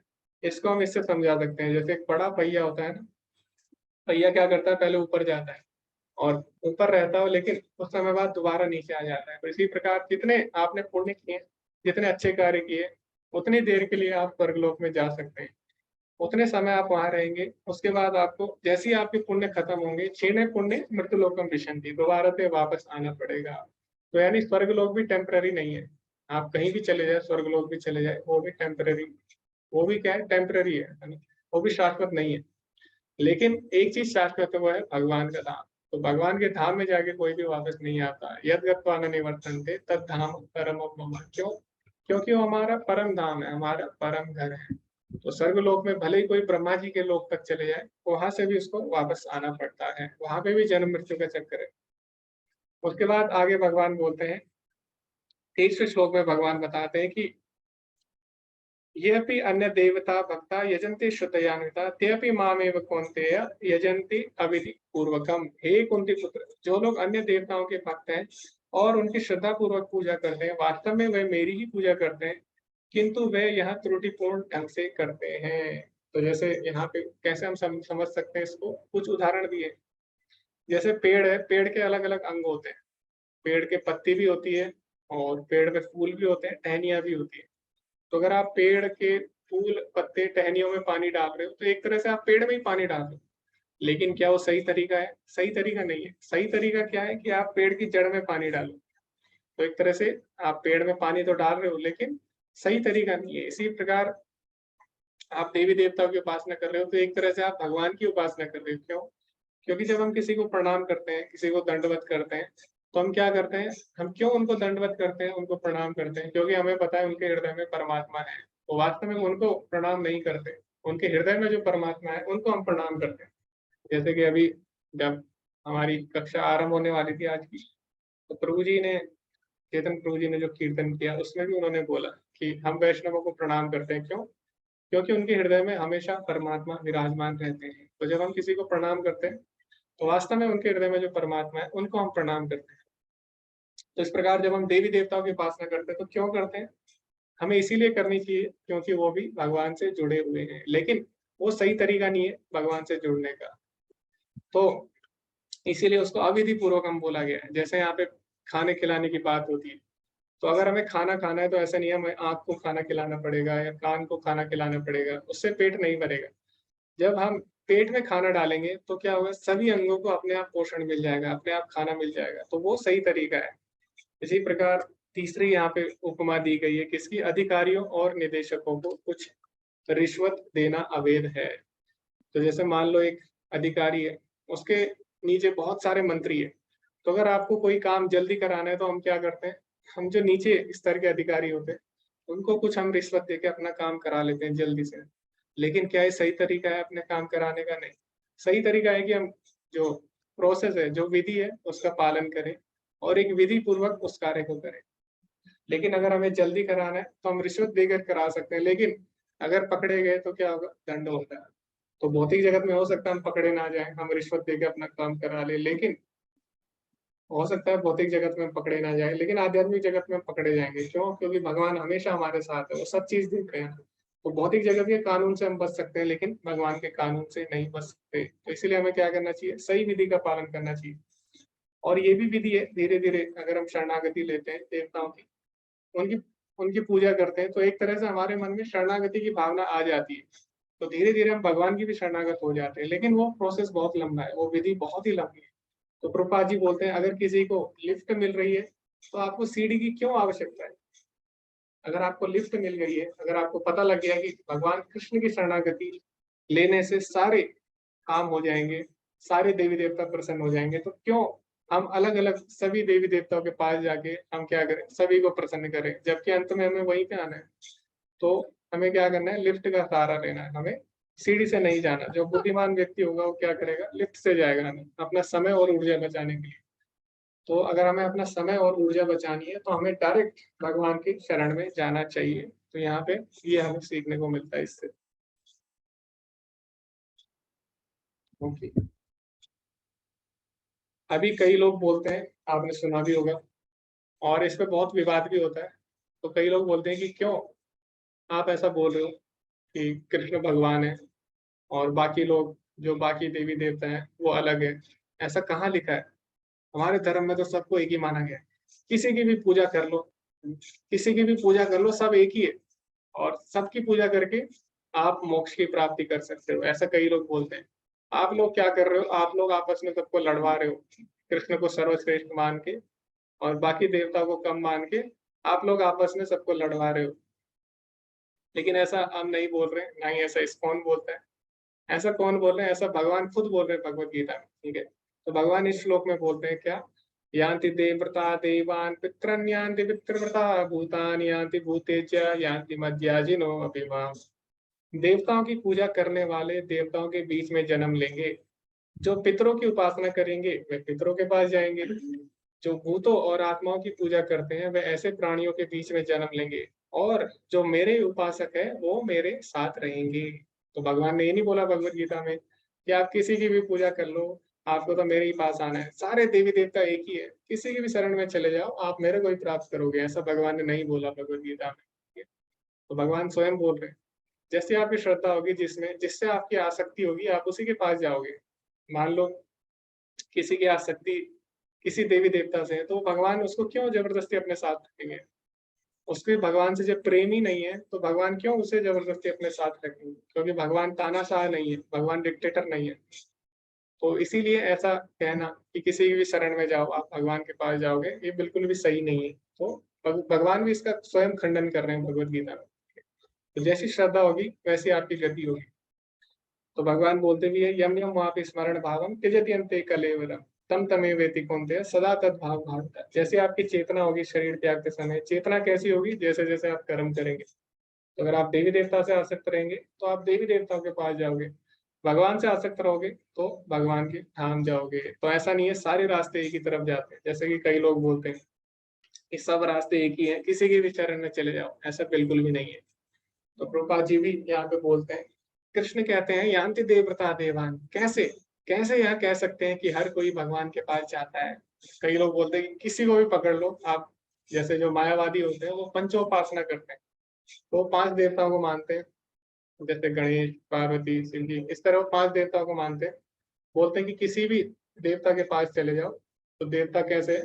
जैसे 5 उंगलियां हैं हमारी, तो ऐसे पंच देवता है।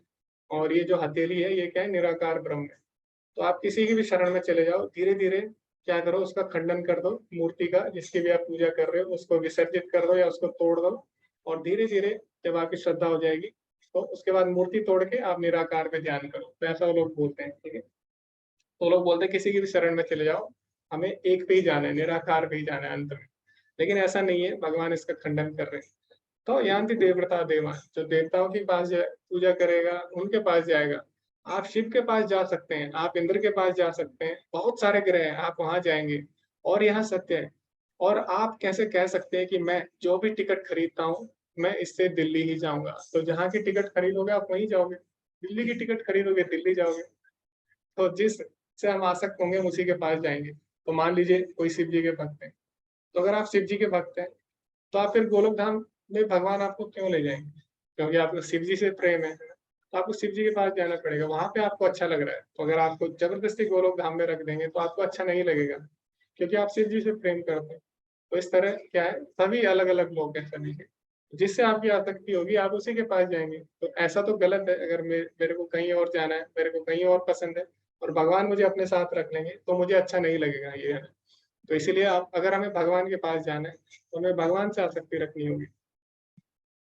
इसीलिए वह सब बकवास है, मूढ़ दुष्ट वे नहीं जानते कि भगवान क्या है, देवता क्या है, भगवान शिव क्या है, भगवान विष्णु या ब्रह्मा क्या है, वो नहीं जानते। अगर कोई महिला कहती है ओ सब मेरे पति हैं, तो एक वैश्य है, बस इतना ही है। तो भगवान एक ही है, ठीक है, भगवान एक ही है। तो हम ऐसा सबको भगवान नहीं बोल सकते। अगर कोई बोलता है सारे भगवान है, तो ये बिल्कुल गलत है। तो प्रभुपाद जी ने यहाँ पे महिला का उदाहरण दिया, तो पति एक ही होता है महिला का। जो महिला बोलती है कि सब मेरे पति है, तो यानी उसका चरित्र सही नहीं है।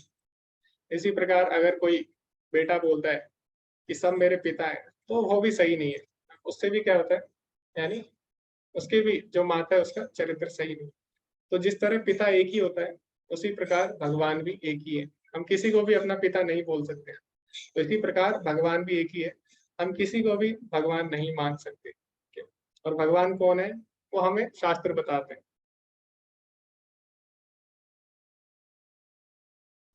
तो इस प्रकार हमने चर्चा की अनेक विषयों की, और अभी हम देवता पूजा तक हम चर्चा कर चुके हैं। अभी हम चर्चा करेंगे 26 से लेके 34वें श्लोक की, और ये बहुत ही अच्छे श्लोक है। क्यों? क्योंकि इसमें भगवान बताते अनन्य भक्ति के बारे में, अपने भक्तों के बारे में बताएंगे, और अपने भक्तों के साथ क्या भगवान के संबंध है उसके बारे में भी भगवान इसमें बताते हैं। तो अभी हम सबको क्या करना है, अभी जो 26 से लेके 34 तक श्लोक है उसको हम छोटे छोटे भागों में तोड़ देंगे, और एक हम ग्रुप बनाते हैं भी छोटे छोटे। और आप सभी को क्या करना है, आप सभी को दो दो श्लोक जो आपको आपके ग्रुप को दिए जाएंगे उसको आपको समझाना है अच्छे से, 5 मिनट या फिर इससे कम समय में आपको समझाना है। तो प्रभुपाद जी ने जो मेन मेन पॉइंट रखे हैं, मुख्य मुख्य उपमा यानी उदाहरण दिए हैं, उनकी सहायता से आपको इन श्लोकों को समझाना है। तो जो पहला ग्रुप है उसको 22वां और 26वां श्लोक समझाना है। जो दूसरा ग्रुप है उसको 27वां 28वां, तीसरे ग्रुप को 29वां, चौथे ग्रुप को 30-31, पांचवे को 32-33, और छठे ग्रुप को 34वां श्लोक समझाना है। तो अभी मैं 6 ग्रुप बनाऊंगा, ठीक। तो आप सभी को क्या करना है, इसमें शायद कम ही समय लगेगा क्योंकि एक एक या दो दो श्लोक है। तो इसको आप स्क्रीनशॉट ले लीजिए या लिख लीजिए, क्योंकि जो भी आपका ग्रुप नंबर होगा उसके अनुसार आपको समझाना होगा। और बिल्कुल आपको पॉइंट टू पॉइंट समझाना होगा, क्योंकि ताकि दूसरे ग्रुप को भी समय मिल सके अपनी बात रखने का। तो आपको पॉइंट टू पॉइंट समझाना होगा। और अभी 7 बज चुके हैं, तो 7:10 पे लगभग हम दोबारा मिलेंगे। और आप इसको नोट कर लीजिए सारे श्लोकों को, या स्क्रीनशॉट आप ले लीजिए।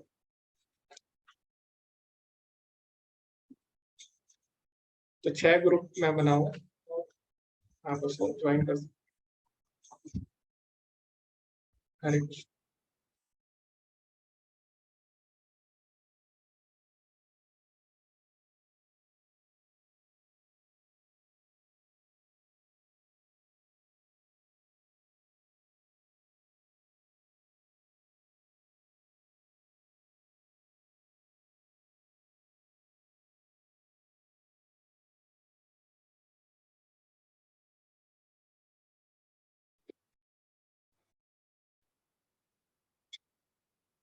अभी 9 लोग हैं तो अभी भी चर्चा में हैं।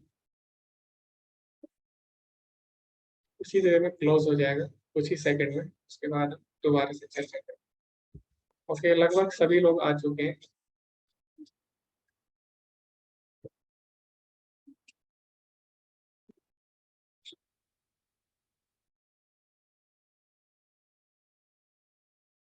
जी हरे कृष्णा। पुष्कर प्रभु जी आप बता सकते हैं आपका ग्रुप कौन सा है और आपके श्लोक कौन से हैं, वो आप बताइए। हरे कृष्ण। हरे कृष्णा पुष्कर प्रभु जी। हरे कृष्णा। जी प्रभु जी, हरे कृष्ण। हरे कृष्णा प्रभु जी, दंडवत प्रणाम। वो प्रभु जी चेतन प्रभु जी ने हरे कृष्णा किया था, तो मैं प्रत्युत्तर नहीं दे पाया, इसलिए लिखा था। ओके जी जी। जी प्रभु जी। प्रभु जी हमारा ग्रुप 2 था, और रितेश प्रभु जी, अलका माता जी और मैं थे इस ग्रुप के अंदर। हमारे लिए श्लोक संख्या 27 और 28 था।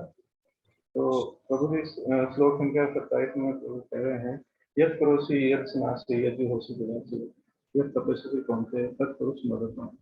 जो कुछ भी करते हो, खाते हो, हवन करते हो, सब कुछ मेरे को अर्पित करते हुए तुम करो। तो प्रभु जी जब हम सब कुछ भी हम कर रहे हैं इस जगत में, तो और भगवान को अर्पित कर रहे हैं, तो इस तरीके से हम बहुत ही सरल विधि ये भगवान ने दे दी हमको कि हम भगवान को कैसे याद रखें। मैं ऑफिस जा रहा हूँ, मैं कुछ कमा रहा हूँ तो भगवान के लिए कमा रहा हूँ। जो मेरी सैलरी आ रही है मैं उसको भगवान के कर्म के लिए लगा रहा हूँ। मैं उससे अच्छी पुस्तक ले रहा हूँ, मैं उसको भगवान के मंदिर बनाने में दे रहा हूँ। तो जो भी मैं कर्म कर रहा हूँ और मेरे मन में अगर ये रहता है कि ये मैं भगवान के लिए कर रहा हूँ, तो इस तरीके से मैं इजीली भगवान को याद कर सकता हूँ कि मेरे को कोई अष्टांग योग पद्धति अपनाने की जरूरत नहीं है। प्रभु जी 28वां का मंतव्य भी बिल्कुल इसी की तरीके से है, जिसमें भगवान कहते हैं कि युक्त वैराग्य के हिसाब से, कि जैसे प्रभुपाद ने भी बताया है कि जब कुछ सब कुछ कृष्णा का ही है, तो मैं संन्यास लेके कि क्या छोड़ रहा हूँ, क्या छोड़ रहा हूँ, वो तो ऑलरेडी भगवान कृष्णा का ही है, मैं छोड़ने का अधिकारी नहीं, वो मेरा है ही नहीं। तो वो यहाँ भी यही भाव है कि सब कुछ कृष्णा का ही है, तो कृष्णा की ही सेवा में हमको लगा देना चाहिए। इस तरीके से हम भगवान को याद रख पाएंगे और भगवान के पास ही जा पाएंगे। तो मेन इम्पोर्टेंट इससे ये निकल के आता है कि जिस प्रकार कृष्ण आलोचना से परे है, उसी प्रकार वह भक्त भी सारी भौतिक आलोचनाओं से परे हो जाता है, जो सब कुछ भगवान के लिए करता है, सब कुछ भगवान का मान के उन्हीं के शरण में चला जाता है। हरे कृष्णा प्रभु जी। जी धन्यवाद प्रभु जी। हरे कृष्णा। तो मेन पॉइंट यही है यहाँ पे युक्त वैराग्य का, यत् करोसि यदस्नासि। इसका अगर हम एक लाइन में बोले तो ऋषिकेन ऋषिकेश सेवनम, यानी सारी इंद्रियों द्वारा भगवान ऋषिकेश जो इंद्रियों के स्वामी है उनकी सेवा करनी। तो कई बार लोग इसको नेगेटिव में भी ले लेते हैं इस श्लोक को। इसमें लिखा है कि तुम जो भी खाते हो और जो भी करते हो मेरे लिए करो। तो लोग बोलते हैं भगवान ने तो बोला है कुछ भी खाओ, कुछ भी, बस तुम मेरे को अर्पित कर लो, मेरे को ऑफर कर लो और खा लो। ऐसा नहीं है। भगवान यहाँ पे बोल रहे हैं कुछ भी करो, इसका मतलब ये नहीं है हम कुछ भी करने लग जाए। कुछ भी खाते हो इसका मतलब ये नहीं है कि कुछ भी खाने लग जाए ना भगवान को अर्पित करते। कुछ भी खाने मतलब है कि जो 3 तरह के कर्म है, अकर्म, विकर्म और कर्म। तो विकर्म को हम कभी भी कर्म में नहीं बदलना चाहिए। विकर्म को हम कर्म में नहीं बदल सकते, लेकिन जो कर्म है उसको हम अकर्म में बदलते हैं। तो भगवान बोलते हैं कर्माणि अकर्म या पश्चेत। जो व्यक्ति कर्म को अकर्म की तरह देखता है और अकर्म को कर्म की तरह, तो वही बुद्धिमान कहलाता है। तो हम जो कर्म है यानी जो करने योग्य कार्य है उसको हम अकर्म में यानी भक्ति में बदल सकते हैं, लेकिन जो विकर्म है यानी बुरे कार्य है उसको हम भक्ति में नहीं बदल सकते। जैसे इसमें भगवान ने बोला है जो भी खाते हो, तो जो भी खाते हो मतलब जो खाने योग्य चीज है उसको हमें भगवान को अर्पित करते हुए खाना चाहिए। विकर्म मतलब क्या हो गया, जो खाने योग्य नहीं है वो हम भगवान को अगर अर्पित करके, यानी विकर्म को अगर हम कर्म बनाना चाहते हैं अकर्म, तो वो नहीं हो सकते। अकर्म को हम कर्म बना सकते हैं। तो इसलिए हमें इस श्लोक के सही तात्पर्य को लेना होगा। हरे कृष्णा। सुधाकर प्रभु जी। हरे कृष्णा प्रभु जी, दंडवत प्रणाम। जी, जी, जी। ग्रुप 5 था जिसमें आरती माता जी थी और मैं था, 2 लोग थे। हमारा जो श्लोक था वो 9.32 एंड 9.33 था। तो भगवान बहुत अच्छा यहाँ पे बोलते हैं। इसके एग्जाम्पल भी मैं दूंगा कि वो बोल रहे हैं कि हे पार्थ, जो मेरी शरण ग्रहण करता है, भले हो निम्न जन्मा हो, स्त्री हो, वैश्य हो, व्यापारी, शूद्र, श्रमिक, किसी भी जाति धर्म का हो, वो मेरे परम धाम को प्राप्त करते हैं। ऐसी श्रील प्रभुपाद का इस्कॉन देखेंगे ज्वाइन किया, जैसे जो मंगलुरु में वृंदा है वो वैसे मोमडन है प्रभु जी। अब वो कितनी अच्छी सेवा दे रहे हैं। तो जो यूक्रेन के हैं वो दे रहे हैं। तो इसमें एक यहाँ पे वो तो लिखा ही हुआ है कि वो ब्राह्मण है, रजोगुणी, क्षत्रिय, वैश्य का इसका जिक्र हुआ है श्लोका में, लेकिन इससे ऊपर प्रभुपाद ने इसको वो किया हुआ है, डेवलप किया हुआ है कि यहाँ पे और किसी धर्म के भी लोग यहाँ पे आ रहे हैं तो उनके लिए बराबर है। हम क्या है, वैष्णव हैं। वैष्णव के अंदर हमने कभी नहीं पूछा कि तुम किसी जात के हो। तो यहाँ पे सभी है, चाहे वो, अब जैसे मैं हरिनाम का मैंने फॉर्म भरा हुआ है, उसमें लिखा हुआ है कि जो इलिटरेट है वो यहाँ पे टिक मारे। तो ऐसा नहीं कि हरिनाम इलिटरेट वाला जो पढ़ा अनपढ़ नहीं वो नहीं ले सकता है। तो अनपढ़, पढ़ा, ब्राह्मण, रजोगुण, तामसी और वैश्य और हिंदू, मुसलमान, सिख, ईसाई, यहाँ पे कोई फर्क नहीं है। तो सबके लिए वो अगर भगवान की शरण ग्रहण करते हैं वो परम धाम को प्राप्त होते हैं। तो भगवान ये कहते हैं। तो इसको बड़ा सिंपल तात्पर्य से प्रभुपाद ने 9.32 में बताया है, जिसके अभी एग्जाम्पल भी हैं इस्कॉन में और जिसको हम देखते भी, अनुभव भी करते हैं। तो अब 9.33 में क्या बोलते हैं कि जो भी धर्मात, अब ये जो लोग हो गए जो कि इन तीनों गुणों में थे, धीमे धीमे अपने आप को प्रोग्रेस करके और भगवान की शरण में गए, जैसे तमोगुणी से रजोगुणी, रजोगुणी से फिर सतोगुणी, सतोगुणी से शुद्ध सतोगुणी। लेकिन जो पहले से ही, जैसे अर्जुन का जन्म ऋषि तुल्य राजकुल में हुआ था, तो वो पहले से ही शुद्ध सतोगुणी में थे, उनको जरूरत। लेकिन भगवान कहते हैं कि जैसे अभी चेतन प्रभु जी ने बोला था कि हमें यहीं पे नहीं रुक जाना चाहिए कि हम 16 माला करें, जो हमें गाइडलाइन दी गई वहीं पे रुक जाए। तो भगवान कभी नहीं बोलते। तो भगवान ने अर्जुन को भी बोला कि मेरी सेवा करो और शीघ्र ही मेरे धाम को प्राप्त करो। तो ऐसा नहीं है कि हम प्रोग्रेस करते हैं। तो क्योंकि इस भौतिक जगत को क्या बोला गया, अनित्यम असुखम लोकम, ये जगत अनित्य तथा दुखमय, इससे ऊपर है नित्य तथा आनंदमय। अगर उसमें जाना है तो भगवान की शरण करनी पड़ेगी। और वेद शास्त्र में जैसे आचार्य ने बताया है वैसे उसका अनुसरण करना पड़ेगा, अनुकरण नहीं, अनुसरण करना पड़ेगा। और जो कृष्ण भावना भावित हो जाता है उसको वो इस भौतिक जो हमारी प्रकृति है उससे छुटकारा मिलने लगता है, वो अपने अडिग हो जाता है भगवान के परम धाम को जाने के लिए। अब वही यहाँ सफल बनता है। प्रभु जी यही था दोनों का तात्पर्य। जी प्रभु जी, धन्यवाद। आपने बिल्कुल सटीक पॉइंट टू पॉइंट एक्सप्लेनेशन दिया और उचित समय में भी आपने समाप्त किया इसको, और बहुत ही अच्छा आपने समझाया और उदाहरण भी आपने काफी दिए समझाने के लिए। तो आपने काफी भक्तों के उदाहरण दिए जो कि दूसरे धर्म को या फिर दूसरी विधि को अपनाते थे, या कई भक्त थे जिनका जन्म मलेच्छ या किसी का यवन परिवार में हुआ, लेकिन वो भी आज इस्कॉन से जुड़े और वो भी भगवान की भक्ति कर। तो अभी भारत में क्या हुआ कि कई जब जो वर्ण व्यवस्था हुई वो जब जन्म के आधार पर होगी तो उससे क्या हुआ, आपस में सभी लोग लड़ने लगे। तो इसी के कारण क्या हुआ, इसी के कारण यहाँ पे लोगों को आपस में लड़ाना आसान हो गया, क्योंकि जन्म के आधार पर वर्ण व्यवस्था होगी। लेकिन भगवान बोले ऐसा नहीं है, कोई किसी भी वर्ण का हो, कोई भी हो, हर कोई भगवान की भक्ति कर सकता है।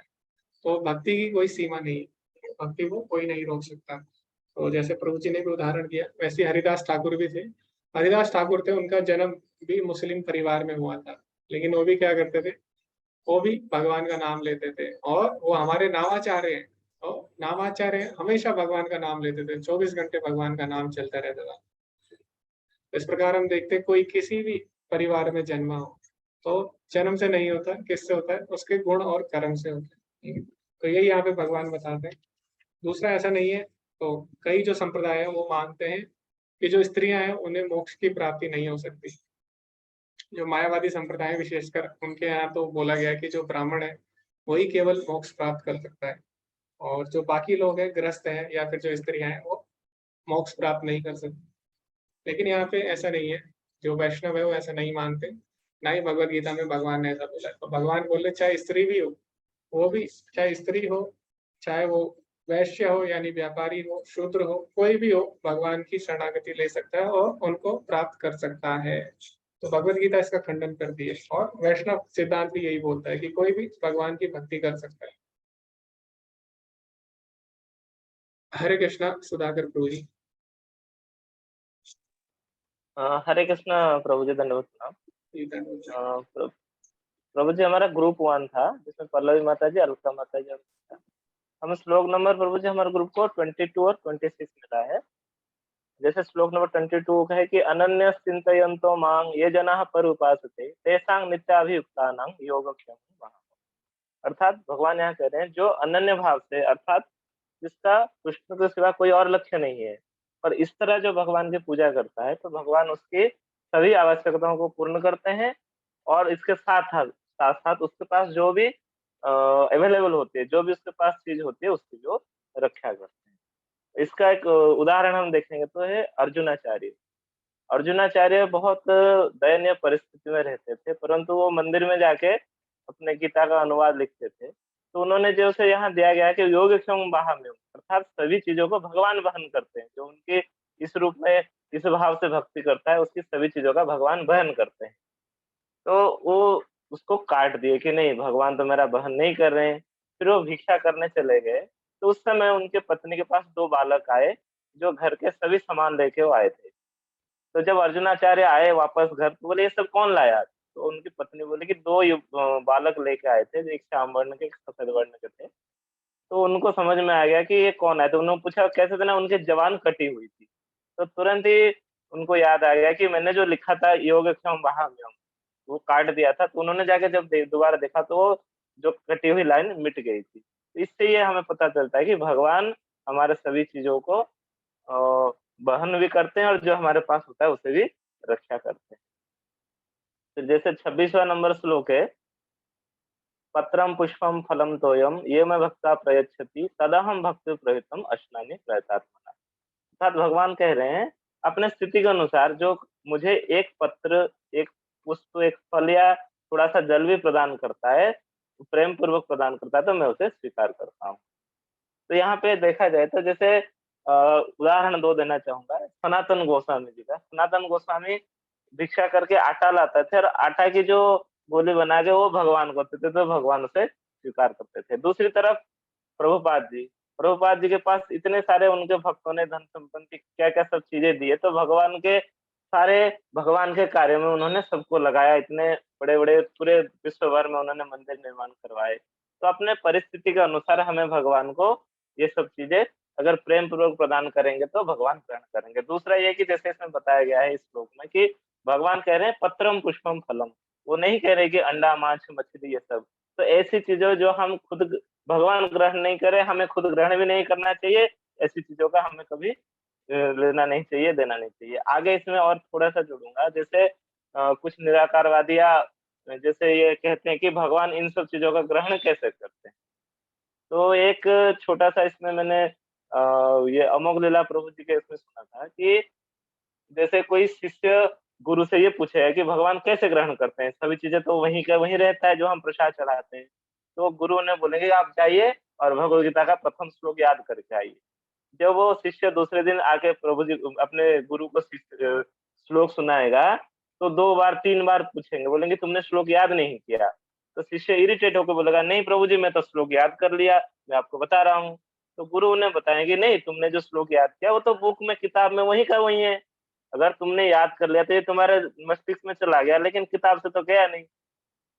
ये जैसे सूक्ष्म रूप से तुम्हारे मस्तिष्क में चला गया, ठीक भगवान भी सभी प्रसादों को सूक्ष्म रूप से ग्रहण करते हैं, क्योंकि भगवान का शरीर अलग है, वो इसलिए ऐसे नहीं है। आप सामान्य मत समझो। तो ये इस दोनों श्लोक है। जी धन्यवाद प्रभु जी, बहुत ही सुंदर आपने उदाहरण दिए और काफी अच्छे उदाहरण के तरीके से आपने समझाया इसको। तो जब भगवान बोलते हैं योगक्षेमं वहाम्यहम् कि जिसकी जो आवश्यकता होती है वो मैं पूरी करता हूँ, तो ऐसा नहीं है कि भगवान यहाँ पे भौतिक आवश्यकताओं की बात कर रहे हैं। जैसे कि कई लोग हम देखते हैं भगवान के भक्त हैं लेकिन उनके पास बिल्कुल भी धन नहीं होता, और कई बार भगवान के भक्त भी बीमार हो जाते हैं। तो कई लोग बोलते हैं कि भगवत गीता में तो लिखा है कि भगवान उन्हें सारी चीजें देते हैं, तो ऐसा क्यों हो रहा है भक्तों के साथ। तो भगवान जब बोले योगक्षेमं वहाम्यहम्, तो इसका मतलब ये है कि भगवान उनकी भक्ति की रक्षा करते हैं। जो चीजें भक्ति के अनुकूल होंगी वही भगवान हमें देते हैं, जो भक्ति के प्रतिकूल होंगी वो चीजें भगवान हमसे छीन लेते हैं। इसीलिए उनका एक नाम है हरि। हरि मतलब होता है चोर। तो भगवान क्या करते हैं, जो भक्ति के अनुकूल चीजें होती है वो देते हैं, जो प्रतिकूल होती है उसको भगवान चुरा लेते हैं, हर लेते हैं। तो योगक्षेमं वहाम्यहम् का यही मतलब है, जो चीजें भक्ति के अनुकूल होगी वही भगवान हमें देंगे। ठीक है, ऐसा नहीं है भगवान जो हम चाहेंगे वही देंगे, है ना, वरना भगवान और देवताओं में फिर अंतर ही नहीं रह जाएगा। देवता यही करते हैं, कोई भी चीज हमें दे देते हैं, फिर उससे क्या होता है हमारा पतन हो जाता है। लेकिन भगवान वही चीज हमें देंगे जो हमारे लिए सही होगी, और उसी समय देंगे जब वो हमारे लिए सही होगी। तो सही समय पे सही चीज भगवान हमें देंगे, इसी का अर्थ है योगक्षेमं वहाम्यहम्। दूसरा प्रभु जी ने बताया प्रसाद के बारे में भगवान के, तो यहाँ पे मायावादी बोलते हैं कि भगवान निराकार है, लेकिन भगवान बोल रहे हैं मैं ग्रहण करता हूँ। तो निराकार होंगे तो भगवान कैसे ग्रहण करेंगे? भगवान की इंद्रियां होनी चाहिए, तभी तो भगवान प्रसाद ग्रहण करेंगे। तो उसका मतलब ये भगवान साकार है और भगवान प्रसाद भी ग्रहण करते हैं, लेकिन शर्त ये है, उसकी कंडीशन क्या है? वो भक्ति से अर्पित होना चाहिए। तो यहाँ पे 2 बार भक्ति आया, अगर आप देखेंगे, पत्रम पुष्पम फलम त्वयम यो में भक्त्या प्रयच्छति तदहम भक्ति उपरतम, तो 2 बार यहाँ पे भक्ति आई। तो इसीलिए जब हम भगवान को भोग अर्पित करें तो उसमें क्या जरूरी है? वो है भक्ति। तो ये बात हमें ध्यान देनी। हरे कृष्णा प्रभाकर प्रभु जी। हरे कृष्णा प्रभु जी। जी प्रभु सभी भक्तों को दंडवत प्रणाम। जी, धन्यवाद। प्रभु जी, हमारा ग्रुप नंबर 4 था, जिसमें मैं और सनत प्रभु जी थे। और श्लोक संख्या हमारा 30 और 31 है। और श्लोक संख्या 30 में भगवान बता रहे हैं अपि चेत दुराचारो, अपि चेत दुराचारो। यहाँ यदि कोई जघन्य से जघन्य कर्म करते हैं, किंतु यदि वह भक्ति में रत रहता है तो उसे साधु मानना चाहिए, क्योंकि वह अपने संकल्प में अडिग रहता है। अब ये संकल्प में अडिग रहना ये बहुत महत्वपूर्ण है कि आप भगवान की भक्ति में कितने तत्पर हो, कितने समर्पित हो और कितने दृढ़ संकल्प हो। अगर 16 माला करना है तो हमें 16 माला करना ही है। भगवान के अर्चा विग्रह का दर्शन करना है तो हमें प्रतिदिन भगवान के अर्चा विग्रह का दर्शन करना है, भगवान का चरणामृत लेना है, वैष्णवों का संग प्राप्त करने का प्रयास करना है, प्राप्त करना है। तो ये जो है, ये कैसा भी जघन्य व्यक्ति हो उसको साधु में परिवर्तित कर देता है। यहाँ पे भगवान स्पष्ट बता रहे हैं इस श्लोक में। और इसी से जुड़ा हुआ श्लोक संख्या 31 भी है, जहां भगवान बता रहे हैं क्षिप्र भवति धर्मात्मा, वह तुरंत धर्मात्मा बन जाता है और अस्थाई शांति को प्राप्त होता है। हे कुंती पुत्र, निडर होकर घोषणा कर दो कि मेरे भक्त का कभी विनाश नहीं होता। भगवान कुरुक्षेत्र के मैदान में इसकी घोषणा स्वयं भी कर सकते थे, लेकिन वो कुंती पुत्र को कह रहे हैं कि हे कुंती पुत्र, अब निडर होके यानी मन में कुछ शंका मत रखो, आप निडर होकर घोषणा करो इस बात की कि मेरे भक्त का कभी विनाश नहीं होता। अब अर्जुन बता रहे कि निडर होकर घोषणा, आप घोषणा क्यों नहीं कर रहे? तो भगवान का ये अर्जुन को कहने का तात्पर्य ये है कि हो सकता है मैं अगर कोई प्रतिज्ञा लूं तो उसे तोड़ना पड़े। जैसे पितामह भीष्म के लिए भगवान ने प्रतिज्ञा लिया था कि मैं कुरुक्षेत्र के युद्ध में मैं कोई शस्त्र नहीं उठाऊंगा, लेकिन पितामह भीष्म ने प्रतिज्ञा लिया कि मैं आपसे शस्त्र उठवाऊंगा। और पितामह भीष्म के प्रतिज्ञा को पूर्ण करने के लिए भगवान ने अपनी प्रतिज्ञा को तोड़ दिया। तो इसके लिए वो कह रहे हैं कि मैं अपना प्रतिज्ञा तोड़ सकता हूं, लेकिन अगर मेरा भक्त कोई प्रतिज्ञा ले ले, कोई निश्चय ले ले, तो मैं उसे नहीं तोड़ सकता हूं। तो इसके लिए हे अर्जुन, तुम घोषणा कर दो। और इसके लिए भगवान अपने भक्त से घोषणा करवा रहे कि मेरे भक्त का कभी विनाश नहीं होता। हरे कृष्णा प्रभु जी। जी धन्यवाद प्रभु जी। हरे कृष्ण। आपने बहुत ही अच्छा उदाहरण दिया नवे मतलब प्रणिश्चिति के ऊपर, काफी अच्छे तरीके से समझाया। तो यहाँ पे भगवान बोल रहे हैं तीसरे श्लोक में, सुदुराचारो, दुराचारी मतलब होता है जो गलत काम करता है, जघन्य अपराध करता है, लेकिन सुदुराचारी मतलब होता है जो बहुत ही बहुत ही बहुत ही जघन्य अपराध करता है। सु मतलब बहुत ही ज्यादा। तो बाकी हम प्रोसेस देखें अगर, तो बाकी प्रोसेस में क्या है, थोड़ा सा भी अगर ऊपर नीचे हुआ तो दोबारा से आपको करना पड़ेगा। जैसे आप यज्ञ कर रहे हैं, मान लीजिए यज्ञ में अगर थोड़ी सी भी उच्चारण भी अगर गलत हो गया, या फिर कोई अगर आपने अशुद्ध पदार्थ अगर उसमें गलती से डाल दिया, तो पूरा यज्ञ चौपट हो जाता है, पूरा यज्ञ नष्ट हो जाता है। इसी प्रकार जो बाकी प्रोसेस है वो क्या है, उसमें थोड़ी सी भी अगर गलती हो जाती है, ऊपर नीचे हो जाता है, तो आपको शुरू से करना पड़ता है। लेकिन भक्ति में भगवान बोल रहे हैं कि भक्ति अगर कोई कर रहा है और उससे अगर कभी गलती हो भी जाती है, तो भगवान उस पर विशेष कृपा करते हैं, भगवान उसके सारे अपराध क्षमा कर देते हैं। क्यों?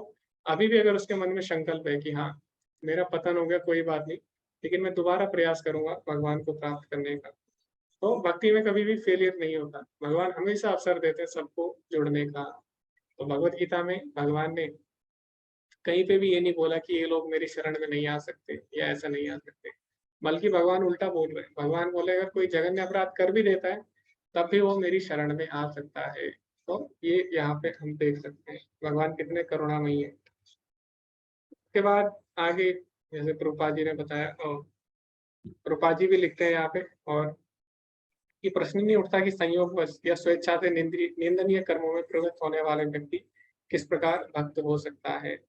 तो एक बार प्रभुपाद जी से किसी ने पूछा भी था कि हमें भगवान की शरणागति अगर लेनी है तो कितना समय उसमें लगेगा, कम से कम कितना समय लगेगा। तो प्रभुपाद जी ने बोला 1 सेकंड। आप 1 सेकंड में कृष्ण भावना भावित हो सकते हो। भगवान बोल रहे हैं यहाँ पे क्षिप्रम भवति धर्मात्मा। क्षिप्रम मतलब होता है तुरंत।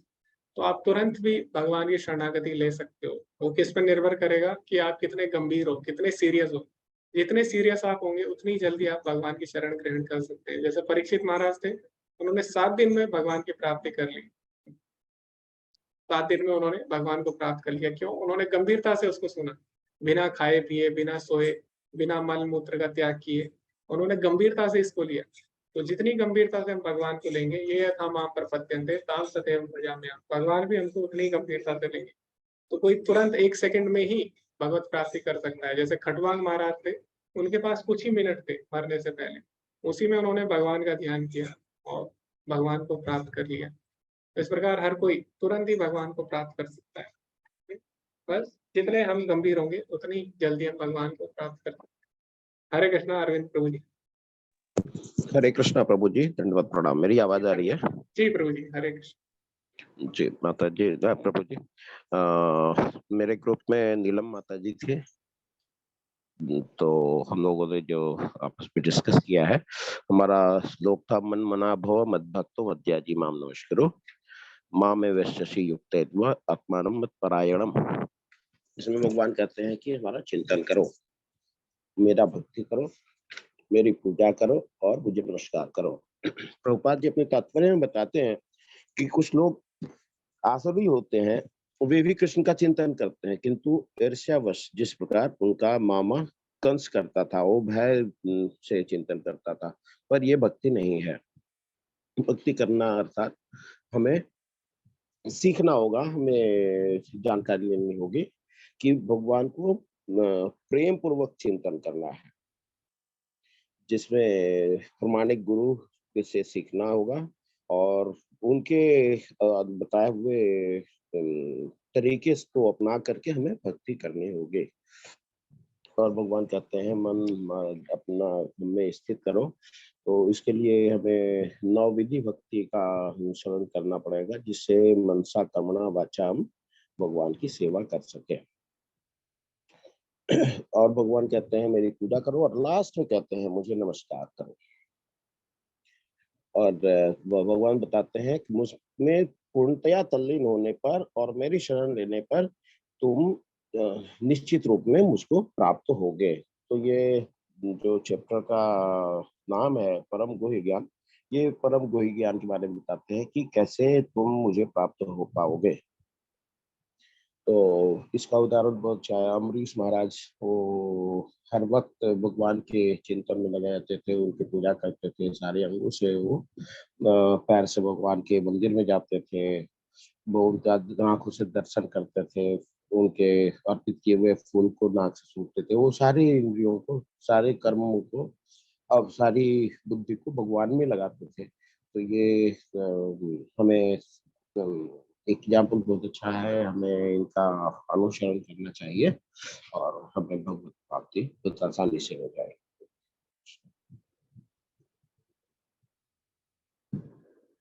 जी जी प्रभु जी, धन्यवाद। बहुत ही सुंदर तरीके से आपने मुख्य मुख्य बिंदुओं को समझाया, बहुत ही अच्छे से, धन्यवाद। तो यहाँ पे एक चीज हमें ध्यान देनी है कि भगवान यहाँ पे बोले मद मना, यानी मेरे में अपना मन लगा। तो मद मेरे की बार बार यहाँ पे मद भक्तो, मेरे भक्त, मध्याजी मेरी अर्चना करें, ठीक है। माम नमस्कुरु, मुझे नमस्कार करो। यानी केवल भगवान को ही ये सब करके हम भगवान को प्राप्त कर सकते हैं। ऐसा नहीं है कि भगवान यहाँ पे नहीं बोले कि किसी को भी नमस्कार करो, किसी की भी शरण में जाओ, मुझे ही प्राप्त करोगे, नहीं। माम पे ज्यादा जोर दिया है यहाँ पे। मद मना, मद भक्तो, यानी मेरे पे। अगर हम भगवान पे ध्यान करेंगे, डायरेक्टली भगवान की सेवा करेंगे, तो ही हम भगवान को प्राप्त करेंगे। ये हमें यहाँ पे सीखना होगा। तो हाँ, जब हम भगवान में मन लगाएंगे अपना, भगवान की भक्ति करेंगे, भगवान की हम अर्चना करेंगे और भगवान को नमस्कार करेंगे, इससे क्या होगा? इससे जब हम अपना शरीर त्यागेंगे अंत समय में, क्योंकि हमने इसका अभ्यास किया है भगवान में मन लगाने का, तो हम भगवान को प्राप्त होंगे। क्योंकि अंतकाल में भगवान को स्मरण करना आसान हो जाएगा। भगवान बोलते हैं 8वें अध्याय के 14वें श्लोक में, अनन्य चेता तत्ताम यो माम स्मृति नित्यतः। जो अनन्य भाव से मेरा स्मरण करता है, तस्य हम सुलभा पार्था नित्य युक्त योगिना, उसको मुझे प्राप्त करना बहुत ही सुलभ हो जाता है। तो इसीलिए भगवान बार बार बोल रहे हैं मेरे में मन लगाओ। क्यों?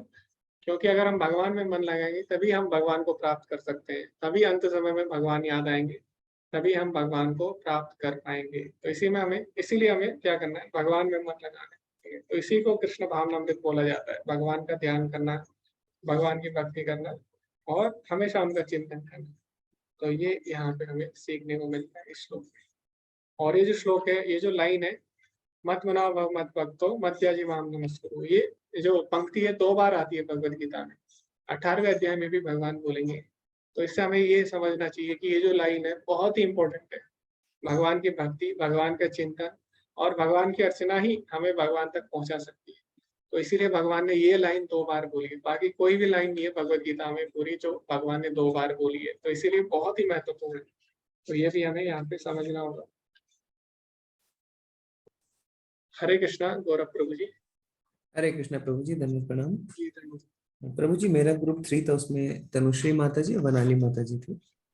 तो हमें 9.29 मिला है।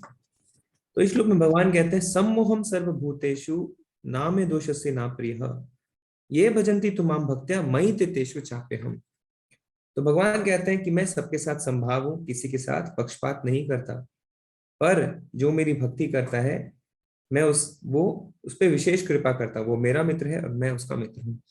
तो यहाँ पे एक प्रश्न उठ सकता है, तो यानी भगवान पक्षपात करते हैं? तो इसमें प्रभुपाद जी अपने तात्पर्य में बहुत सारे उदाहरणों के साथ बहुत ही अच्छी तरह बताते हैं कि भगवान जो है वो एक बादल के समान है ना। तो बादल क्या करता है? बादल जब वृष्टि करता है तो वो सब जगह समान रूप से वृष्टि करता है, चाहे वो जमीन हो, चाहे वो चट्टान हो, चाहे वो जली क्यों ना हो। तो भगवान भी ऐसा ही करते हैं। भगवान जितने भी जीव हैं किसी भी योनि के, उनकी जितनी भी आवश्यकताएं हैं जीवन की, वो जरूर उसे प्रदान करते हैं, सारी वस्तुओं से प्रदान करते हैं। पर भगवान आगे कहते हैं कि जो मेरी भक्ति करता है उस पर मैं विशेष कृपा करता हूँ।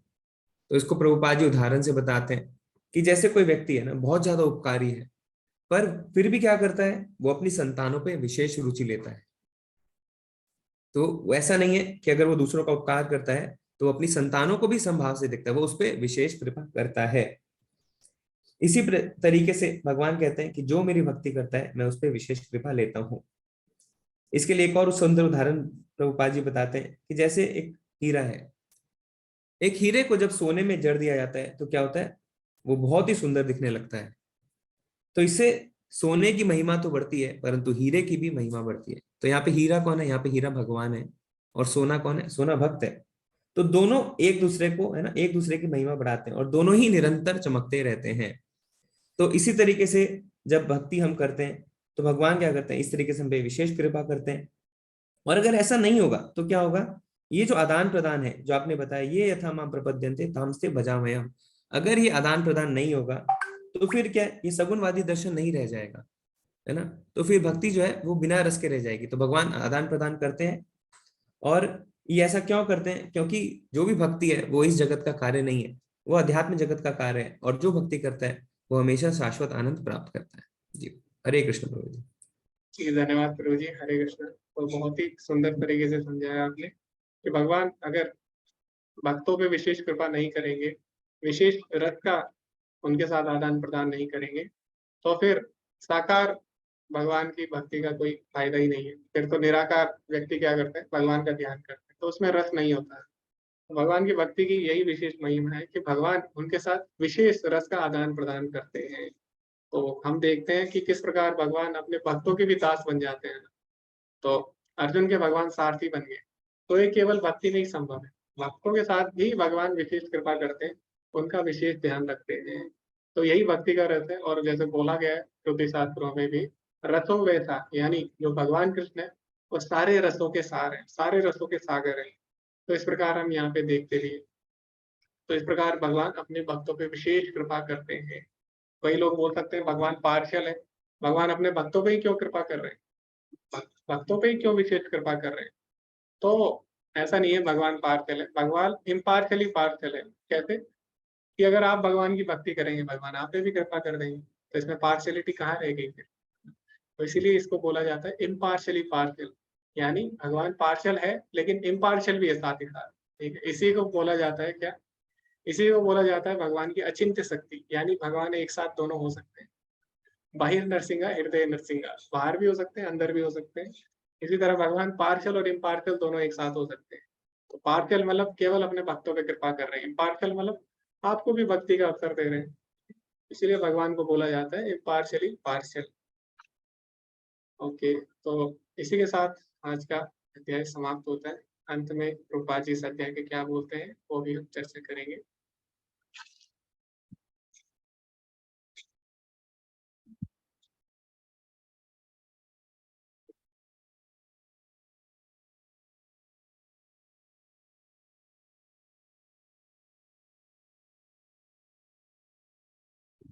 बस यही है, जाओ और प्रचार करो। कृष्ण कहते हैं मद मना भव मत भक्तो मत त्याजी माम नमस्कुरु। यह कृष्ण की इच्छा है, दुनिया को उपदेश दो, बस कृष्ण भावना भावित बनो। मत मना, बस कृष्ण के भक्त बनो। मत मना भव मत भक्तो मत त्याजो, बस कृष्ण की पूजा करो। मत त्याजो माम, बस कृष्ण को प्रणाम करो। 4 शब्द, तब तुम उपदेशक बन जाते हो। उपदेशक बनना और आध्यात्मिक गुरु बनना बहुत कठिन नहीं है। तो चैतन्य चरितामृत में भी आता है कि वह विप्रन्यासी कि वह ऐसा आता है कि वह विप्र कि वह न्यासी कि वह शूद्र आया, जे ही कृष्ण तत्व वेता से ही गुरु होया। तो चाहे कोई विप्र हो यानी वेदों का ज्ञाता हो, चाहे कोई सन्यासी हो और चाहे कोई शूद्र हो, अगर वो कृष्ण के बारे में जानता है और कृष्ण तत्व को जानता है तो वो गुरु बन सकता है। तो हर कोई जिसमें सारे लक्षण पाए जाते हैं, मन बना जो भगवान में मन लगाता है और भगवान की भक्ति करता है, भगवान को नमस्कार करता है, तो वो व्यक्ति प्रचार कर सकता है। क्यों? क्योंकि वो भगवान की पूरी तरह शरणागत है। जो व्यक्ति भगवान को जानता है वही भगवान के बारे में आपको बता सकता है। भगवान बोलते हैं भक्त्या माम अभिजानाति, केवल भक्ति के द्वारा ही मुझे समझा जा सकता है। तो जो लोग भगवान के भक्त हैं वही भगवान को समझ सकते हैं और वही दूसरों को बता सकते हैं। इसीलिए ऐसे लोगों को क्या करना चाहिए? ऐसे लोगों को भगवान के नाम का प्रचार करना चाहिए। तो यही प्रभुपाद जी अंत में बोलते हैं कि अगर आप भक्त हैं तो आपका कर्तव्य है कि भगवान के नाम का प्रचार करें और लोगों को भी आप भक्ति में जोड़ें। तो इसी के साथ ये अध्याय समाप्त होता है। श्रील प्रभुपाद की जय। हरे कृष्णा।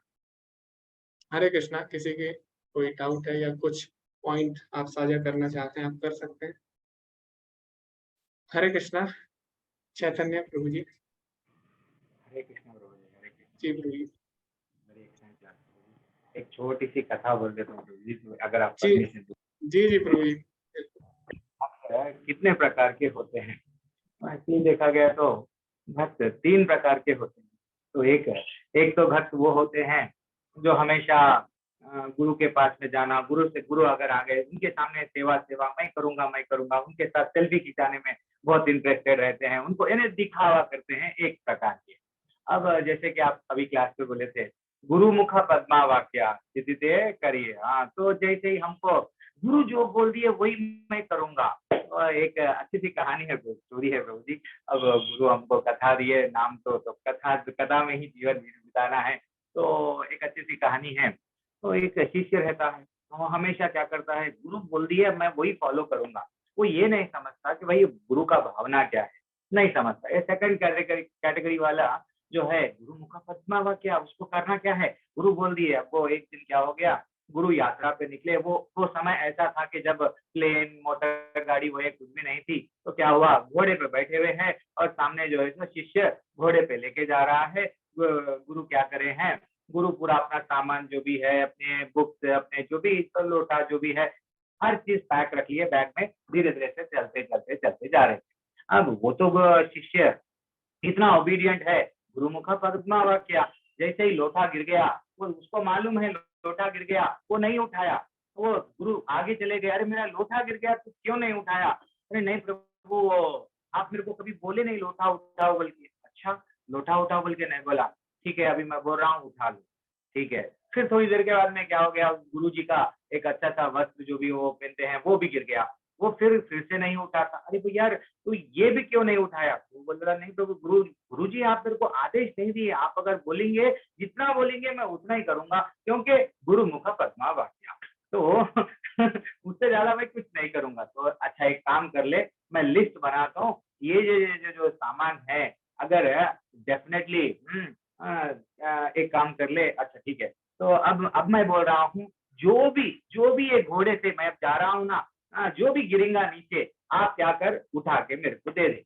अभी गुरुमुख पद्मा वाक्या, शिष्य इतना फॉलो है ब्लाइंडली, वो बोल रहा है, गुरु तो बोल दिए जो भी गिरेगा घोड़े से मैं उठा के दे दूंगा। थोड़ी अल्टीमेटली घोड़ा अपना वो मल मूत्र जो भी है पास कर दिया। वो भी क्या करा गुरु, अरे वो नीचे गिर गया, गुरु ले लो। अरे इतना बुद्धू है, तेरे को मैं बोला जो भी गुरु बोलता हूँ मेरा बस। अब मैं क्या करता हूँ, एक लिस्ट बनाता हूँ। तो गुरु क्या करे, देखो ये आइटम, पूरे आइटमों का लिस्ट, वो लिस्ट, यस अब तो मैं बहुत खुश हूँ प्रभु, ये सब गिरे तो मैं उठा रहा ना, यस इतना ही करना है तुम्हारा। ये सेकंड कैटेगरी का शिष्य, भक्त है, तो शिष्य है, वो क्या करता, अब ठीक है गुरु अब तो मैं समझ गया, लिस्ट पूरी है। अब नेक्स्ट टाइम, थर्ड टाइम जैसे आ गया, एक बड़ा सा गड्ढा आया, गुरु जी स्वयं गिर गए, ये घोड़े को लेके चले गया। अरे शिष्य मेरे को क्यों नहीं उठा रहा? नहीं तो सब चीज लिस्ट में है, लेकिन आप ये नहीं बोले आपका नाम गुरु भी अगर गिर गए तो उठाना नहीं बोले। तो वैसा नहीं रहना चाहिए हमको। हम एक लास्ट कैटेगरी का जो शिष्य रहता है, गुरु को समझता है, गुरु नहीं बोलने से पहले क्या बोलने वाले हैं वो समझ जाता है और उनको करता है। That is what. सिर्फ ऐसा नहीं रहना चाहिए कि जैसे हमको कोई समझते हैं वापू सेवा, नहीं, हमको मालूम है गुरु को क्या है, गुरु की वाणी क्या है, बोल दिए हम बढ़िया सा उनको हम कर रहे हैं, हम सेटिस्फाई कर रहे हैं। गुरु हमको बोले नहीं तो भी हम डेफिनेटली उनको क्या करे तो हमारे आचार्यों को क्या करे तो मैं उनको सेटिस्फाई कर सकूं, क्या करे तो मेरा जीवन में मैं उनको माला तो कर रहे हैं, निचार नियम कर फॉलो तो कर रहे हैं, क्या भगवदाम चले जाएंगे 16 माले में? नहीं, डूबना चाहिए। क्या हमको रियलाइजेशन हो रहे, क्या हमें थोड़ा चेंजेस आ रहे, क्या वो रियलाइजेशन हमको बिल्कुल ही जैसा प्रभु जी है किसी से भी शेयर करना चाहिए, क्या हमारे लिए उचित है, नहीं है, एक अनुगत्य में रहना चाहिए। थोड़ा सा हम कर लिए, नहीं अब मैं तो बहुत बड़ा हो गया हूँ, ऐसा नहीं है। और कृष्णा कॉन्शियसनेस बहुत ये करके ये नहीं है कि हम फैमिली से छोड़ दिए, सबको छोड़ दिए, नहीं, भक्ति में आ गए, फैमिली को भी थोड़ा समय देना, गृहस्थ लाइफ में आप लोग सब लोग है, फैमिली को भी लेके चलना, उनको भी भक्त बनाना। उसका ये नहीं है कि हम छोड़ दे तो अरे ऐसा मत बनो, ऐसा अगर बनेंगे ना तुम लोग सब कृष्णा कॉन्शियस में नहीं, हम लोग को एग्जाम्पल बनना है। लेकिन कृष्ण भगवान को सबको रास्ते में लाना है, तो उनके संग में रहते हुए ऐसा भी है तो ऐसा कर सकते, क्या ये लाना है। हरे कृष्ण प्रभु जी, एक छोटी सी कहानी। हरे जी प्रभु जी धन्यवाद, बहुत ही सुंदर कहानी थी, काफी हास्यप्रद भी थी तो बहुत ही अच्छा लगा प्रभु जी, और काफी इसमें शिक्षा भी छुपी हुई थी, अच्छा लगा, धन्यवाद प्रभु जी। ओके, किसी का कोई क्वेश्चन है तो आप पूछ सकते हैं। प्रभु जी ने शायद हैंड रेज किया था, देख नहीं पाया नाम। किसी के प्रश्न है आप हैंड रेज कर सकते हैं, पूछ सकते हैं। हरे कृष्णा। ओके, हरे कृष्णा दिगंबर प्रभु जी। हरे कृष्ण प्रभु जी सोमरस के बारे में जरा बताइए, तो इसमें थोड़ा कंफ्यूजन हो रहा है। सोमरस, ओके, तो सोमरस की चर्चा अभी यहाँ पे प्रभु जी ने भी की थी और उस समय आप सब डिस्कशन कर रहे थे। तो सोमरस एक विशेष पर्व है जो कि जब पहले आहुति दी जाती थी देवताओं को, तो उसमें सोमरस डाला जाता था, जो यज्ञ जो किया जाता था उसमें सोमरस की आहुति दी जाती थी। तो सोमरस एक ऐसा द्रव था जो कि सभी देवताओं को बहुत ही ज्यादा प्रिय था, तो उसको पीते ही एकदम उन्माद आ जाता था। जैसे कि आजकल शराब नहीं होता, तो शराब पी के क्या होता है, पागल बनाया जाता है, लेकिन उसमें दिमाग काम नहीं करता शराब में। तो कई लोग मान लेते हैं कि सोमरस का मतलब शराब है, लेकिन सोमरस का मतलब शराब नहीं है। सोमरस शराब से कई ज्यादा अच्छा है। मतलब शराब तो सेहत के लिए नुकसान पहुंचाती है, उसमें उन्माद होता है, लेकिन वो सेहत के लिए हानिकारक होता है। लेकिन जो सोमरस है वो सेहत के लिए हानिकारक नहीं होता, उसमें आनंद आता है। तो वो विशेष प्रकार का द्रव है जो देवता लोग जिसका भोग करते हैं। तो ऐसा नहीं है सोमरस शराब है, जैसे कई लोग बोलते हैं कि देखो वेदों में तो शराब के बारे में दिया है, देवता लोग शराब पीते हैं। नहीं, शराब से भी ऊपर का लेवल क्या है वो। तो सोमरस शराब नहीं है, वो विशेष प्रकार का द्रव्य है जो कि देवता को आनंदित करता है। क्योंकि देवता लोग क्या है, देवता को जो शरीर होता है भोग के लिए बना रहता है। तो आपने देखा होगा जो देव लोग होता है वहां पे क्या होता है, वहां पे बहुत अच्छा संगीत होता है। उसके लिए क्या होता है, उसके लिए जो यक्ष हैं, गंधर्व है, विशेष प्रकार के संगीत उनके लिए गाते हैं। वो संगीत आपको यहाँ भी नहीं मिलेगा कहीं पे, जो देवताओं के लिए होता है। विशेष प्रकार के वहां पे नृत्य करने वाले होते हैं, अप्सराएं होती है, विशेष कलाएं होती है उनके पास। तो जो स्वर्ग लोक है पूरा भोग के लिए बना हुआ है। वहां पे जो द्रव है वो साधारण द्रव नहीं है, सोमरस है। तो सोमरस क्या है, सोमरस बहुत ही अच्छा द्रव है, मतलब जिसको पी के देवता लोग आनंदित आनंदित हो जाते हैं। ठीक है, तो वो देवताओं के लिए भोग के लिए विशेष कर बनाया गया है सोमरस। तो वो शराब नहीं है, ये हमें समझना होगा। हरे कृष्णा प्रभाकर प्रभु जी। हरे कृष्णा प्रभु जी। प्रभु जी, चैतन्य प्रभु को मुझे शुभकामना देना था, चैतन्य ठाकुर से, चैतन्य कथा दास के लिए, और उनके नए आध्यात्मिक जीवन के लिए बहुत सारी शुभकामनाएं हमारे सारे ग्रुप की तरफ से। हरे कृष्णा प्रभु जी।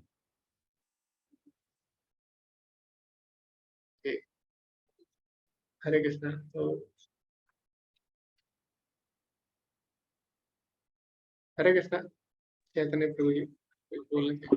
प्रभु जी, सभी को धन्यवाद। ओके, तो जैसे कि प्रभु जी का नाम है चैतन्य कथादास, तो प्रभु जी ने आज कथा अपने नाम को सार्थक करना आरंभ कर दिया। प्रभु जी ने हमें काफी अच्छी अच्छी कथाएं बताई, तो बहुत ही अच्छा लगा। ओके, तो किसी का कोई प्रश्न है आप पूछ सकते हैं, या किसी को कुछ डिस्कशन करना है आप कर सकते हैं। 8 बजे से अतुल कृष्ण प्रभु जी की क्लास है, तो वो भी हमें करनी है, पे भी हम ध्यान देंगे। ओके, सभी का बहुत बहुत धन्यवाद जुड़े रहने के लिए। वांछा कल्पतरुभ्यश्च कृपा सिंधुभ्येव च पतितानां पावनेभ्यो वैष्णवेभ्यो नमो नमः। अनंत कोटि वैष्णव वृंद की जय, श्रील प्रभुपाद की जय। हरे कृष्णा। धन्यवाद सभी।